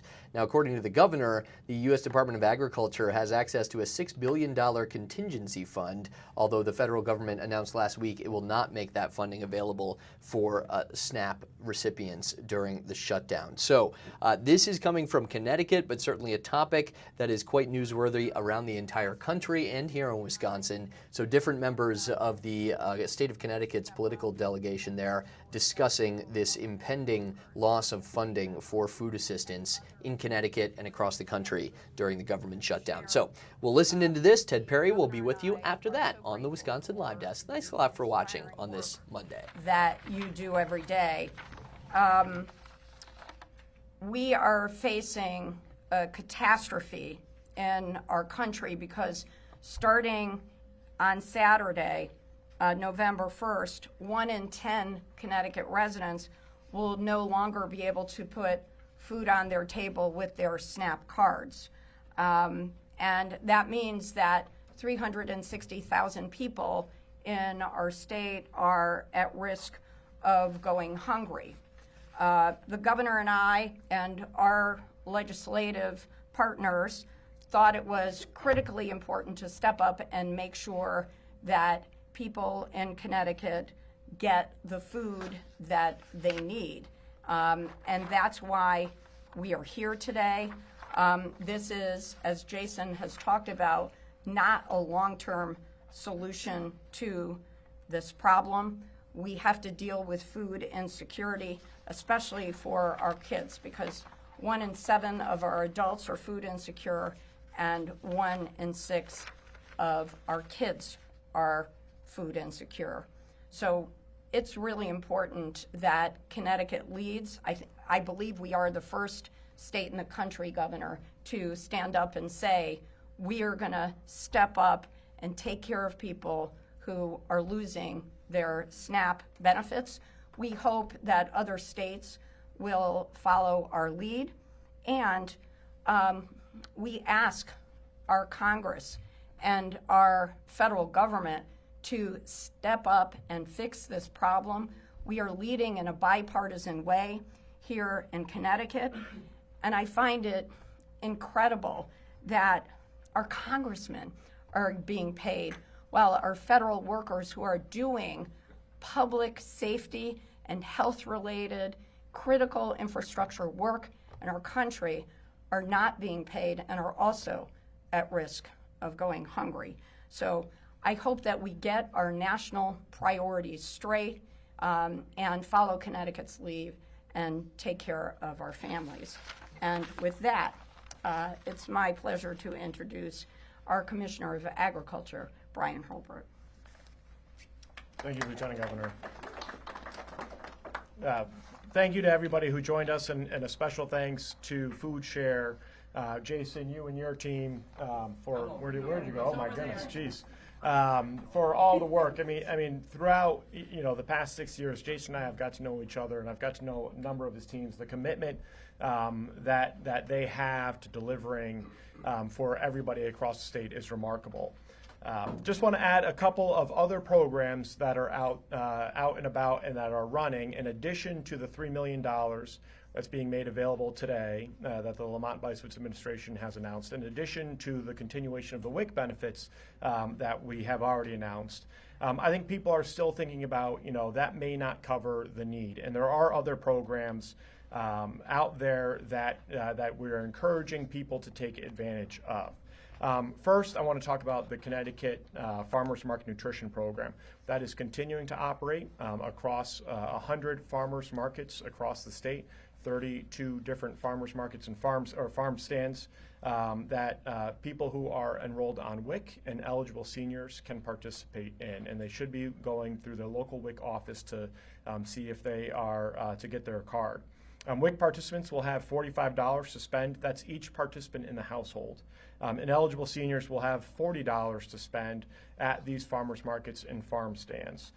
That program will run through November 30th. We have the opportunity to revisit that if we need to. But that's an opportunity for people to take advantage of program dollars that the state budget and the legislature made available through this program. To find a participating market or a farm, please visit ctgrown.gov/FMNP to find your local market. And if you're a WIC enrollee, as I mentioned before, you can also contact your WIC office. So far this year, we've had just under $850,000 that have been redeemed at farmers markets and farm stands through this program. We still have money available, and I encourage everybody to take advantage of the dollars that they have. We also have a number of farmers markets that still will continue to double SNAP programming through at least October 31st, and we can work on messaging depending on what the feds will allow after October 31st. But for people who are concerned about stretching their limited dollars, their grocery budget, going to a farmer's market, you can swipe your card for $10 and get $20 worth of purchasing power. It's a way to extend your limited dollars on the SNAP program, at least now until October 31st. So I encourage folks to visit a farmer's market. During the course of this week, there are over 30 markets across the state that do SNAP doubling that they could take advantage of. And then the last, as a continuation program, the Local Food Purchase Agreement program. The state of Connecticut has contracted with pantries across the state. We still have about $800,000 for different pantries and food hubs to purchase directly from Connecticut farms to distribute through their network. That's in addition to the $3 million that is available. So we'll have the opportunity to support Connecticut farmers and make sure that Connecticut residents have access to those great dollars. Those great produce. So like I said, we've got about $800,000 that's still left to spend on that program.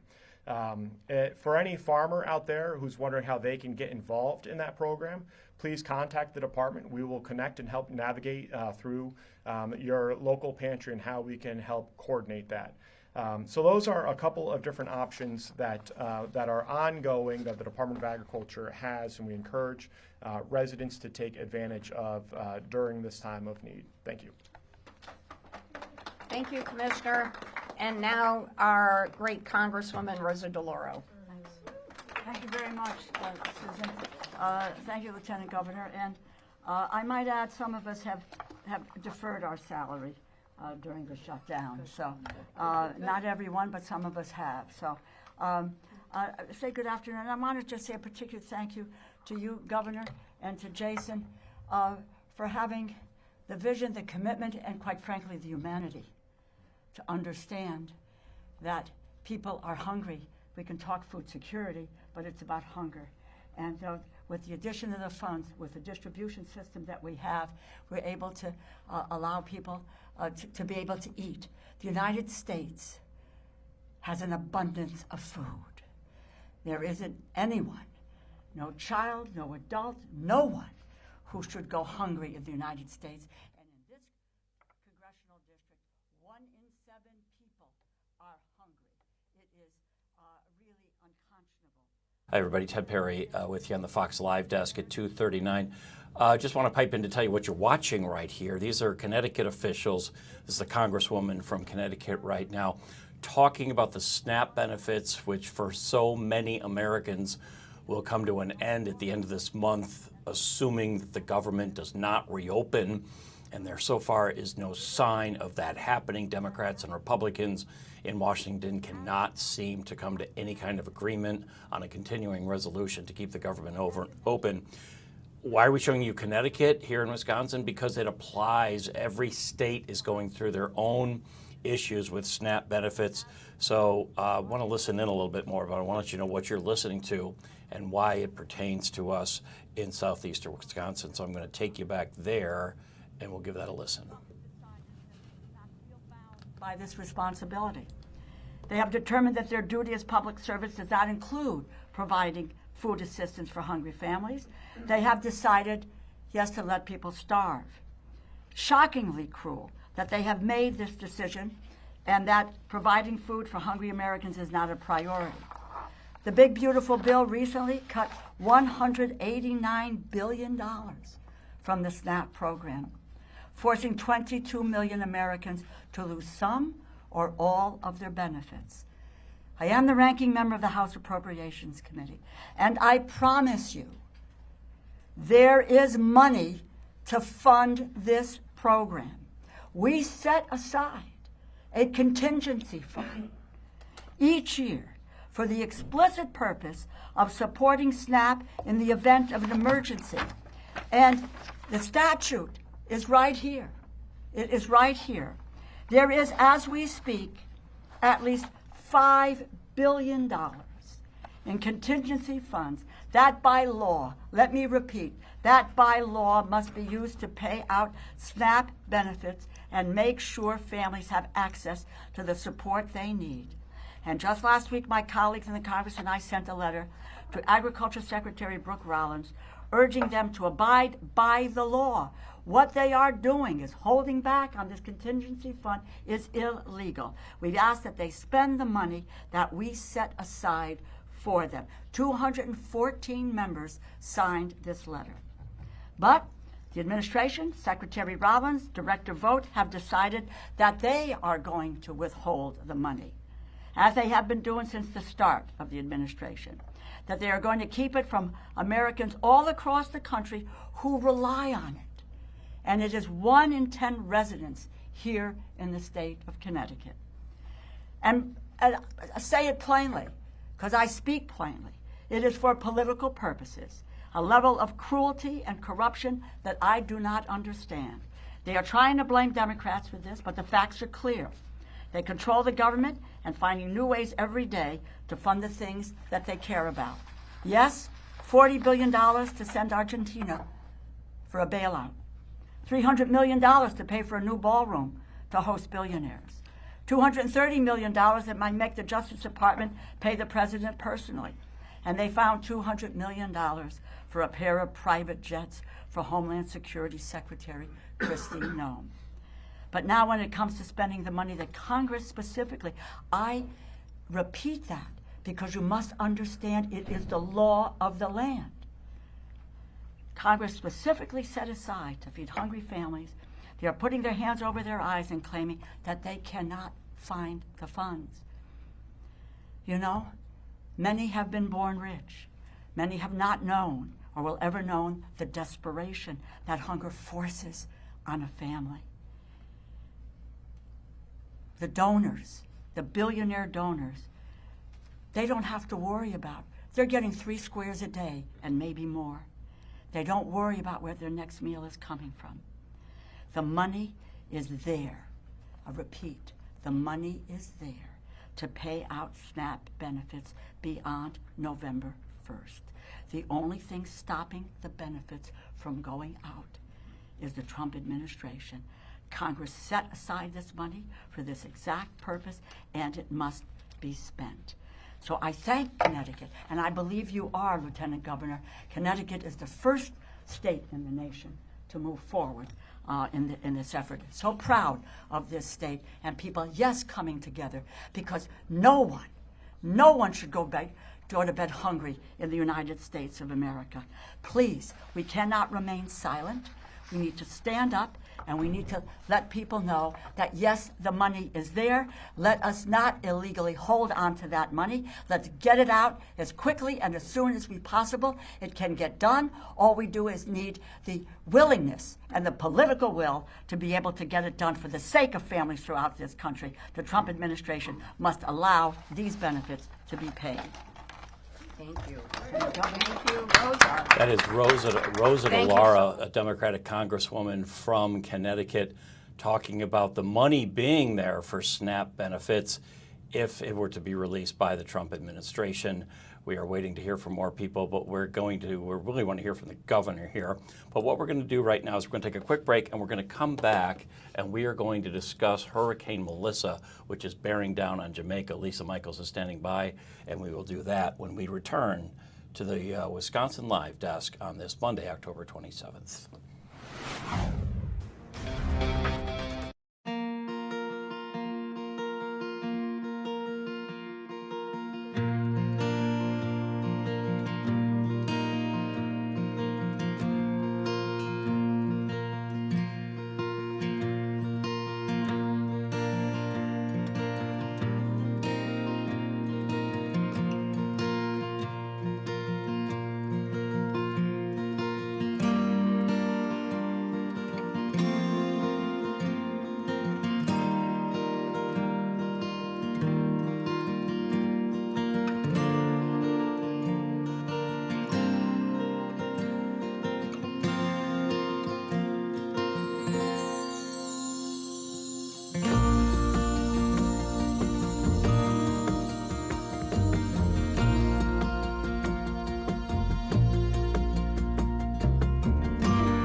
This is the Wisconsin Live Desk.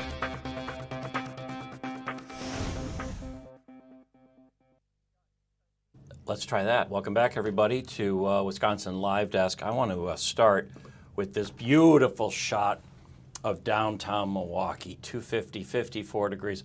What a perfect fall day. You see the flag on top of the Associated Bank building there blowing in the breeze, and in City Hall as well. The blue of Lake Michigan, the lighter blue of the sky, the darkish blue of the Milwaukee River. Just look at that shot, will you? And we start that because we're going to juxtapose that by talking about weather that is not so perfect. And for that, we bring in meteorologist Lisa Michaels, because you are going to tell us more about Hurricane Melissa as it bears down toward the Bahamas.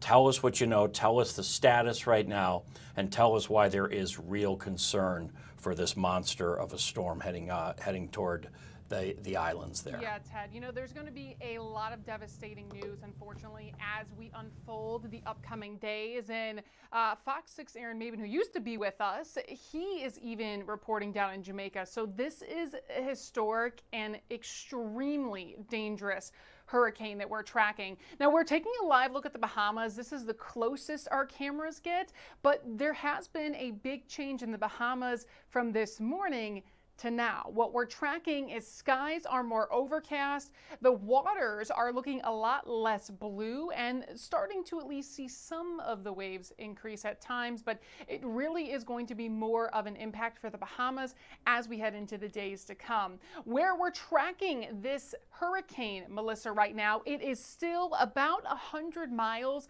to the south-southwest of Jamaica. But what has not changed with Melissa, it's the Erie eye formation that we can clearly see here on our imagery. Now, one thing I want to put in perspective is that eye looks very small, but if you were to go into the eye like some of the National Weather Service hurricane hunters do, that's about 11 miles wide. So that's the equivalent of going from downtown Milwaukee to almost going to Brookfield. This is not a small system by any means. And if you think about the overall large size this takes, it is still stretching all the way close to portions of, again, Puerto Rico, and heading closer for some of the outer bands of this towards the Southern Caribbean. What we are focused on, though, is the sheer strength that Hurricane Melissa is holding right now, because while it's not necessarily hitting land in terms of the strongest winds,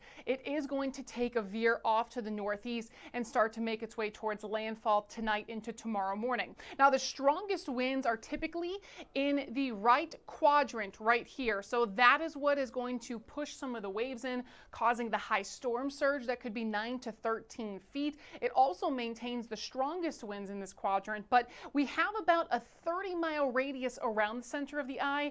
That's where the strongest winds are currently set up. So no hurricane force winds outside of it, but that doesn't mean that there's not damage or impacts happening for the outer bands and outer parts of this hurricane. Right now, we're continuing to track Cuba, though, into Jamaica under hurricane warnings. We have hurricane watches near Kirks and Caicos, as well as near portions of the Bahamas and the Dominican Republic. We have western sides of that under a tropical storm warning. The reason why the storm has just been maintaining its strength and not weakening is because of the very warm waters. We have temperatures in the 80s, and this is typically when we have the warmest waters in the Atlantic this time of year. That allows these storms to thrive and survive. It's almost like thunderstorms. We need that warm, moist air for those storms to grow, and that is what it is feeding off of. Notice some of the red colors, though, up near Florida and heading towards the Bahamas. That's where our temperatures are going to be slightly cooler. There are two things that can help weaken a hurricane, and in this case, what we're going to be watching for is when a hurricane moves over land, it cuts off that central flow. So that is one thing, but notice there's still a lot of open water between Jamaica and the U.S. What's also going to help weaken it slightly, in this case, it's going to be the slightly cooler water that's going to be ingested into it. Now, of course, water in the 80s doesn't sound too cool, but it's these little microscopic things in the weather that can alter the state of a hurricane. What we're tracking for Hurricane Melissa right now is it is a Category 5. It strengthened into a Category 5 early this morning. Earlier today, we had winds at 160 miles an hour. Now our winds are at 175 miles an hour. We are noticing a little bit of a difference, though, in the eyes. It's been wobbling a little bit, but I want you to note this. Hurricane winds, they are rated based on sustained winds, so a continuous blowing over a certain amount of time. It is not rated off of a wind gust. We obviously don't deal with the same kind of scale when it comes to tornadoes, because tornadoes are analyzed after they've already moved through, and it's the damage on the building that's left behind or the structures that they analyze. But it's based on the gusts of that damage, of what could have caused it. It's not a sustained wind in a tornado, it's the strongest gust at a certain point. This is different. We are talking about sustained winds 175 miles an hour. Gusts could be closer to 200 miles an hour. So it's a very dangerous storm, not only because of the winds, not only because it's a Category 5, but it's also going to be producing a lot of rainfall. This has been a slow-moving system as we've been pushing through the past couple days, bringing rain and flooding to Jamaica prior. And again, it's expected now to make landfall tonight into early tomorrow morning as a Category 5. Should weaken to a Category 3, but still a significant system impacting Cuba as it is expected to make landfall there. 7 p.m. on Tuesday is the projected time. Again, winds 125 miles an hour, then heading up towards the islands at a Category 2 with winds at 110 miles an hour. So big impacts in the wind department, big impacts in the storm surge, but it's the terrain of some of these areas that's going to complicate things even more. As we're taking a look at our anticipated precipitation forecast, we are looking to have central and western portions of the island and southern portions of the island to have the heaviest amount of rain. Now, of course, some of these colors looks like it may indicate 8 to 12 or 14 inches, which yes, is possible. But if you've ever been to Jamaica or some of these islands, what are islands? They're made up from volcanoes and they are mountainous. That mountainous terrain, when rain falls in a mountain, if you've ever been on it, it flows downward. So not only are we going to see a substantial amount of rain falling, but we are going to have a lot of that rain flooding down to lower communities, which is only going to raise the amount of water in those areas as well. Also keep in mind that the infrastructure in some of these islands, it's not great. So that also is going to unfortunately increase, I think, the risk of life and property, because they just don't have some of the overall quality that we may have, or they may not have any kind of requirements for building like we do in some areas like Florida. So we are tracking that. The strongest Atlantic hurricane we've ever had was Hurricane Allen back in 1980, and it had winds of 190 miles an hour. Now, that was over the ocean, not over land. So if you want to know the strongest Atlantic hurricane to make a landfall, that was Hurricane Michael back in 2018 with winds of 161 miles an hour. So if this does make landfall as a Category 5 and maintains winds as strong as it is, this potentially could be, yes, the strongest Atlantic hurricane to make landfall based on the wind speeds, not the pressure, in history. So we are going to be tracking this very closely. Again, it's not only going to be the wind damage, but it's the high surf, the high storm surge. We're talking about flooding and flash flooding, as well as landslides. When we get mountainous terrain, or even if you ever have dry soil and you're watering plants or something, when you dump a lot of rain on dry soil, it just kind of spreads out. And this is going to be a similar case where we are going to be dealing with water that is going to be rushing onto soil that can't absorb it at that rate and is going to spread out and cause flooding. But also grounds can only hold, and soil can only hold so much water. So when you dump water over already wet soil and it keeps going and going, that water has nowhere to go but outwards. So we are also going to be tracking landslides that can happen with this, flooding that's going to happen with this. We've already had fatalities before the storm has even made landfall, and I think it's going to be a big, sad story to come with potentially years for Jamaica and other areas to recover, as we are watching, again, Melissa, very closely. So a serious storm by any means. It is very dangerous. It's not looking at getting any better, and that's why so many people are watching this closely. And that's a great explanation, first of all, thank you. But the problem here is that it's been raining in the Bahamas. The ground, as you mentioned, is saturated. Yep. It's not like a storm that might be hitting the Gulf of the United States, the Gulf of Mexico, or even the Atlantic side. And you have a couple days notice, and people can go inland. They can go up to Georgia. They can get up to Tennessee. You can't evacuate an island. No. Jamaica is not a wealthy place to begin with. Some people are living in, a lot of people living in poverty there.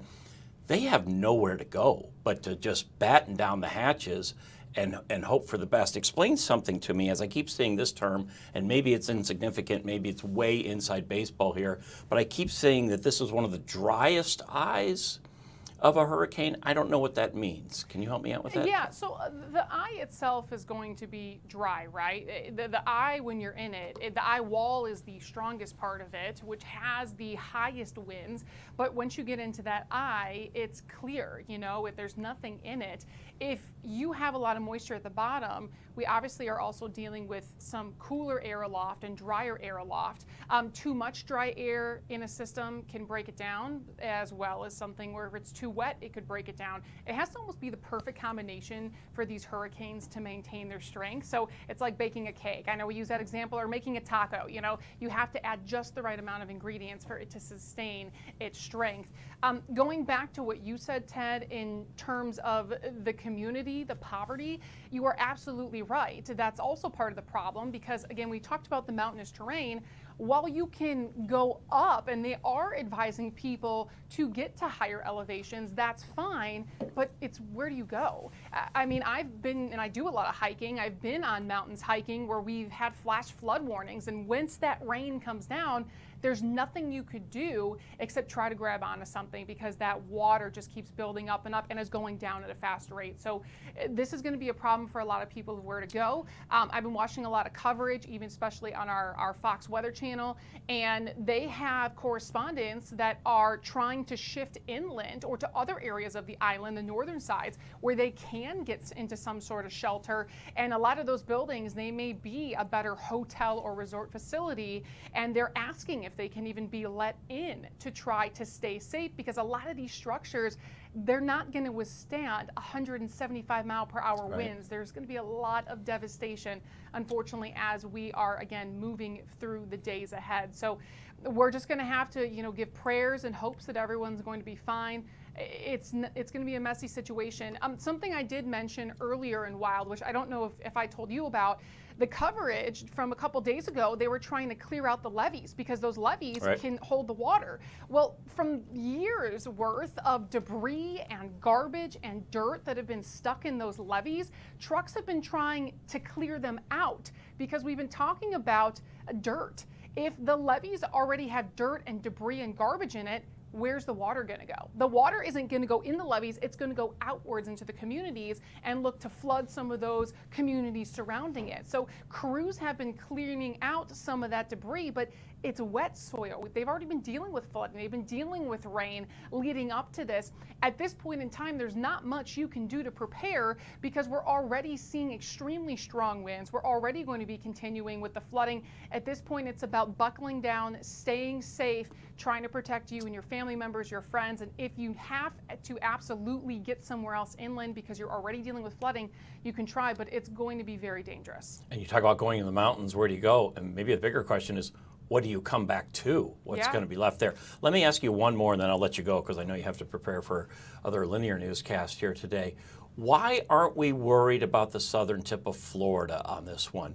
We have Kingston, we have we have the Bahamas, then we have Cuba, which may be affected. And if you look at a map, boy, next in line is Miami, Fort Lauderdale, but they're not overly concerned. Can you explain why? Yeah, they're not. So I'm actually gonna step off this way, and I'm gonna pull up the graphic for you so you can get a better idea of the current track of this, because the big story is while we are tracking this path, let's see if I can zoom out a little bit. Okay, so here's a perfect example. we're moving out here into Wednesday and into Thursday, and Florida's all the way over here. So the actual track of this storm, it is not looking at moving northward completely, heading towards areas like Puerto Rico and making its way again further north towards Florida in the Keys. It is looking to again move northeast into land, moving over Cuba and ejecting back out to the northeast rather than north or northwest. So because of that, we are looking to steer clear of Hurricane Melissa. Now, Melissa is still expected to take this track northward, looking to head towards areas like Bermuda, which has already been impacted by strong hurricanes earlier this year as well in the Atlantic. So Florida not looking to be a concern. Miami, Orlando, all those areas should be fine. But again, this is going to be, I guess I should say, this cone shape if you don't know. It doesn't mean that just because we have the cyclone in the middle that that's the exact path it's going to take. It's more like called the cone of uncertainty, right? We have this deviation where the center of the storm could deviate to this white line or could deviate to this white line here. That's the whole point. There is some wiggle room in forecasting and some changes that can occur that can slightly shift the track itself. Even if it shifts closer to Florida, we might have some of the outer bands, clouds or rain getting close to Florida, but it's going to be so far away from the strongest part of the storm itself, it's not looking to be impacted by the main problems that Hurricane Melissa is looking to cause. Excellent explanation there, Lisa. Thank you very much. It's just so interesting. Tom and I were talking during a newscast the other day how it's been sort of a quiet hurricane season, and it has been. And I cannot even think of anything from A up until L, but all of a sudden we get to M and Melissa. Yep. And this is going to be a real brute, a real brute. Yeah, it is. And something we're watching for the future is, so the Pacific season usually starts earlier. The Atlantic season typically starts a little later, again, because of temperatures in the ocean as well. But with the season officially ending in November, our ocean waters are still very warm. So it doesn't mean that hurricane season officially ends and there is no longer going to be storms. Right. I think things will be changing in the future where we could either be prolonging the season, or we could have more storms, whether they be quicker, shorter storms or stronger storms like this. There's just so many factors varying into this that can determine the change. But this just goes to show that even if you have the start of a quiet season, it only takes a storm or two to really kick things up and cause historic damage. So we're watching this closely, but Ted, you are very right. It has not been very active in the Atlantic, but things are taking a turn.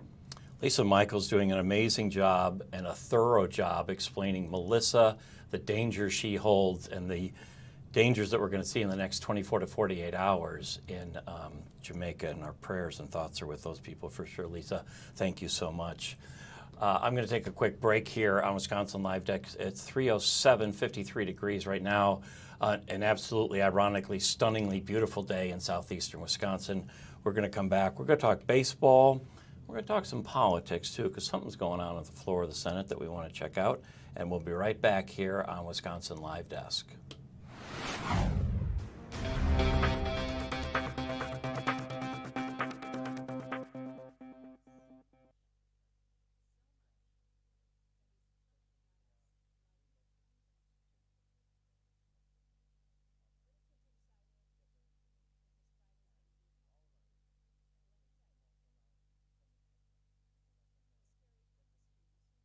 On Halloween night are not going to be the scariest things. It's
losing, or Democrats winning, and Republicans.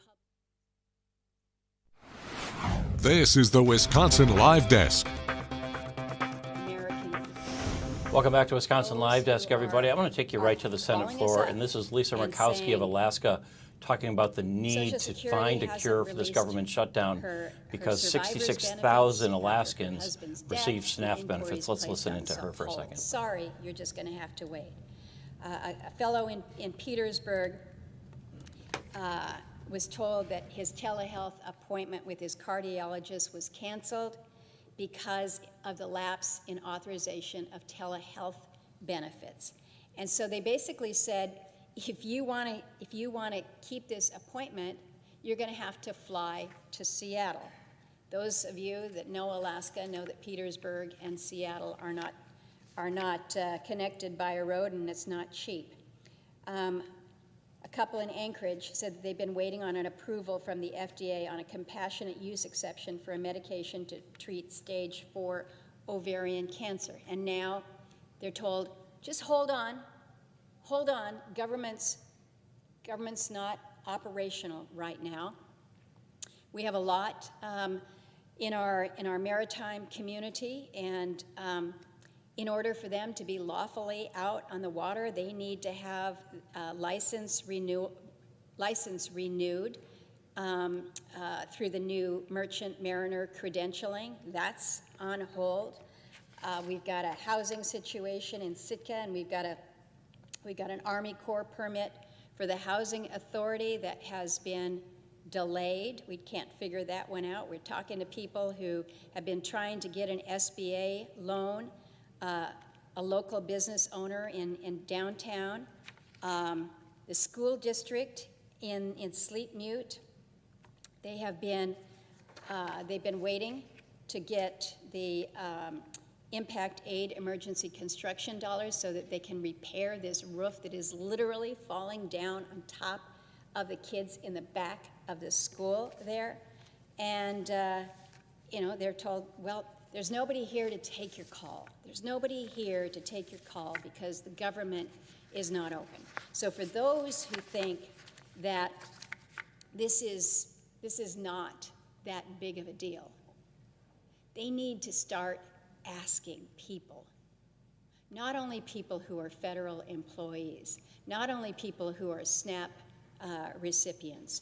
They need to be asking people about just some of the day-to-day matter-of-fact things that happen when you have a small business or you're trying to get your fishing vessel out in the water.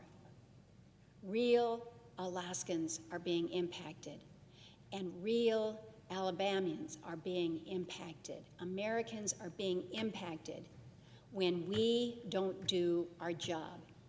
And maybe this idea of we don't go home this weekend until we resolve this, maybe it doesn't work.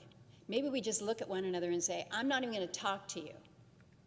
Maybe we just continue on with multiple rounds of the same vote that we've been taking for the past 27 days and see if we get a different result. Now, some say that's the definition of insanity. I don't know.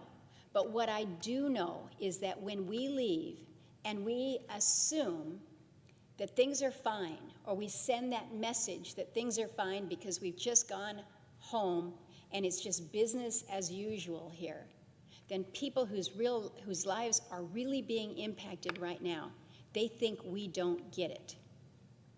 We do get it. We need to act to end the shutdown.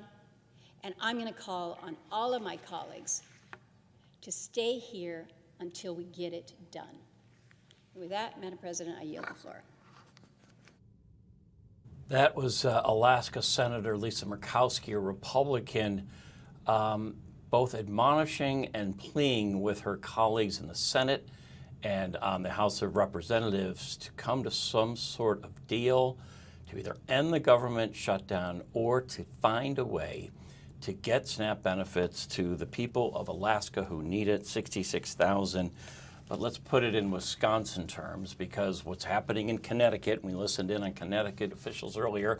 We just heard Senator Murkowski from the floor of the U.S. Senate But we also heard from Governor Evers today, and it's a problem because SNAP benefits under the proposed shutdown right now, not proposed shutdown, but under the way the government is operating right now in a shutdown, I should say not operating, SNAP benefits expire at the end of this month. Saturday is November 1st. Friday is October 31st. And Wisconsinites, in case you don't know this, a significant number of Wisconsinites receive Supplemental Nutrition Assistance Program help. That's more commonly called SNAP. 11.8% of state of Wisconsin residents receive some sort of SNAP benefits right now. Senator from Texas. That's about 11.8%. So this is John Cornyn of Texas. Let's listen in on him for a moment. Has become increasingly familiar in recent years to Americans as one of Iran's main proxy groups committed to the destruction of Israel. And okay, he's not talking about, we want to stay on theme here as much as possible. That's John Cornyn. He is not talking about the SNAP benefits right now. I don't want to go willy-nilly on every single topic that comes before us here. So what I want to do is I want to take a quick break, and I want to come back, and we'll end this hour talking about a little sports. We got Game 3 of the World Series tonight. We got a little bit of that great Packers victory last night to talk about, and it was historic for a reason that will boggle your mind, all right? I'm just going to say the last time that what happened last night, the last time it happened, I was 6 years old, all right? So a little bit of history made there, not to date myself. We'll be right back on Wisconsin Live Desk.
This is the Wisconsin Live Desk. How you doing, everybody? Ted Perry, 323 on a beautiful Monday afternoon in southeastern Wisconsin, October 27th. Trick or treat behind us for some, still ahead for the city of Milwaukee. Sort of an interesting week. Some municipalities going back to the night of Halloween for trick or treating, old school, the way they did it when I was a kid. Speaking of when I was a kid, let me look at this. Let me show you this tag board here. This is from the Green Bay Packers. For the first time since 1970. And you're thinking, first time what? First time what? Wearing those? No, not that. Playing near Halloween? No, they play near Halloween every year. First time last night since 1970 that they won a game in Pittsburgh. How about that? Brett Favre never won there. Aaron Rodgers never won there. Jordan Love has now won there, and the last Packer quarterback to win there, a guy named Bart Starr, 17th round draft pick out of the University of Alabama, Hall of Fame player. How about that? I want to now take you to, why isn't that going? Hit tag board. I got to take that out. That's what I want to do. I want to take you to Chavez Ravine Dodger Stadium, where it is 72 degrees. As they get ready for Game 3 of the World Series. And it's been a pretty good one. Friday night, a blowout by the Blue Jays, but what was fascinating there is that they were behind in that game and then exploded for 9 runs, I think it was in the 6th inning. Good night, a good performance by Dalton Varsho, University of Wisconsin, Milwaukee product. Plays center field for the Blue Jays, a reason to root for them. Maybe you're one of the people who says, well, the Dodgers beat the Brewers, and I want the Brewers to lose to the best, so I'll be rooting for the Dodgers. Either way, we got a good one tonight. Tyler Glasnow on the mound for the Dodgers. He's 10-8 this year in games that he started. And a surefire Hall of Famer in Max Scherzer pitching for the Blue Jays tonight. Ironically, he once pitched for the Dodgers back in 2021. But should be a really good game tonight. That is such a beautiful ballpark. I've been there here, Dodger Stadium, many times as a fan and as a reporter, most recently just last week when we saw Shohei Ohtani with that amazing game for the ages, 3 home runs, 10 strikeouts. Why don't we bring in the producer box? And Delaney Reed, how are you, Delaney? Good, how are you? Good. I know you're a baseball fan. I know you're a Packer fan. Let's just start with the World Series. Have you watched any of it? Do you have any interest? Did you lose interest once the Brewers didn't make it? Talk to me about that. I have not watched any of it. Okay. I wasn't around Friday or Saturday too, which is why. Okay. But I think I'll probably watch Game 3. Should be a good one here on Fox 6. Coverage starts tonight at 6. Who are you rooting for? Are you rooting for the Dodgers to get pummeled because they beat the Brewers? Or are you going to say, you know what, might as well lose to the best team? What camp are you in? I'm rooting for the Dodgers. I think we might as well lose to the best team. I'm sort of there too. But I do like the Blue Jays, and I want to root for the local kid, although he's not really local. He's from Marshfield, but he's still a Wisconsin guy, Dalton Varsho. So either way, I'm just excited to have a good World Series. It's my favorite time of the year. I will say first and foremost, baseball is my favorite sport, then followed closely by football. Now let's talk about the Packer game last night. Did you watch that, and what are your thoughts? I did not watch it, but I'm excited that they won. Mm-hmm. What was going on? Were you out every night this weekend? I mean, yesterday I just wasn't watching. I was home, but yeah. But you're a Packer fan, right? Yeah, I am. But just not an interest. No, not last night. No, it was a good game. You missed out on that for sure. So let's talk about this weather too. Just absolutely gorgeous as we've been out there. Did you go trick or treating? Did you get out and about, or? I'm talking to you, Delaney. I did not go trick-or-treating. No. I was at a wedding on Saturday. Oh, there we night. go. That's why you're missing a lot. Okay. Who got married? Anybody we know, or? One of my childhood friends. Oh, that's sweet. Yeah. Okay, very good. Well, we got a lot going on. This day has just been, beautiful out there. Good leaf raking weather if you want to get out and about. Tell me more about the wedding. Where was it this weekend? It was down in the 3rd Ward. Oh, okay. Yeah, it was really pretty. Okay. Were you in the wedding? Did you have a role in it, or just? No, just a guest. Okay. Always kind of fun, though. Always fun, yeah. When you have no responsibilities at Right? all, like you don't have to give a speech, you don't have to give a bridesmaid speech or a best man speech. I've been best man a couple times, and weddings are nerve-wracking then because you don't really, until you give your speech, you're not really able to enjoy it, things, and then boom, after that. So beautiful wedding, I imagine. Yeah, it was really pretty. Good night for it. Yeah, definitely. Do they do the thing where they say anybody speak now or forever hold your peace? Do they still do that at weddings? I haven't seen that. Okay. No. Because I'm an officiant. I've done some weddings. I've married a lot of my nieces and nephews and friends and whatnot. And every bride and groom, they want that taken out of the ceremony. They don't want to give anybody a chance to stand up and say, yeah, I object, because you're supposed to go traditionally. If anyone here objects to this union, please stand up or forever hold your peace. And I don't think they wanted to give anybody a try to stand up and do that. Yeah, I can imagine wanting that taken out. I would love to be at a wedding where that happened, though. It would be kind of exciting. Oh my gosh. Definitely. The drama of that, for sure. Right? Okay. Very good. Well, let's leave you with one more picture of Chavez Ravine. Thank you, Delaney, for piping in. Game 3 right here on Fox 6 tonight. So Fox 6 News at 6 will be on Fox Local, as will Fox 6 News at 9. But then Mary and I will be on Fox 6 News at 10 on the broadcast side. Thanks for being with us. Get out there and enjoy this beautiful afternoon. Thanks for spending some time with us on the Wisconsin Live Desk. Good day.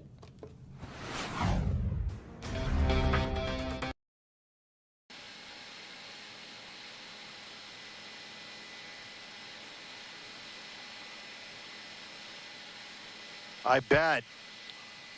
Yep, there's one of them, CHP. I don't want to lose him, but I also don't want to, I don't want to show too much of the CHP just because I don't want to lose the bike. Yes, of course, Lisa, I can always hear. All right, just listening in there to this, Stu Mundell doing a great job, courtesy of our Sky Fox 11 crew, upwards of 140 miles an hour right now in Southern California, saying this one potentially tied to another incident of shots fired there between law enforcement and individuals. So we're not exactly sure what's going on here, but obviously this individual moving at a high rate of speed. Viewer discretion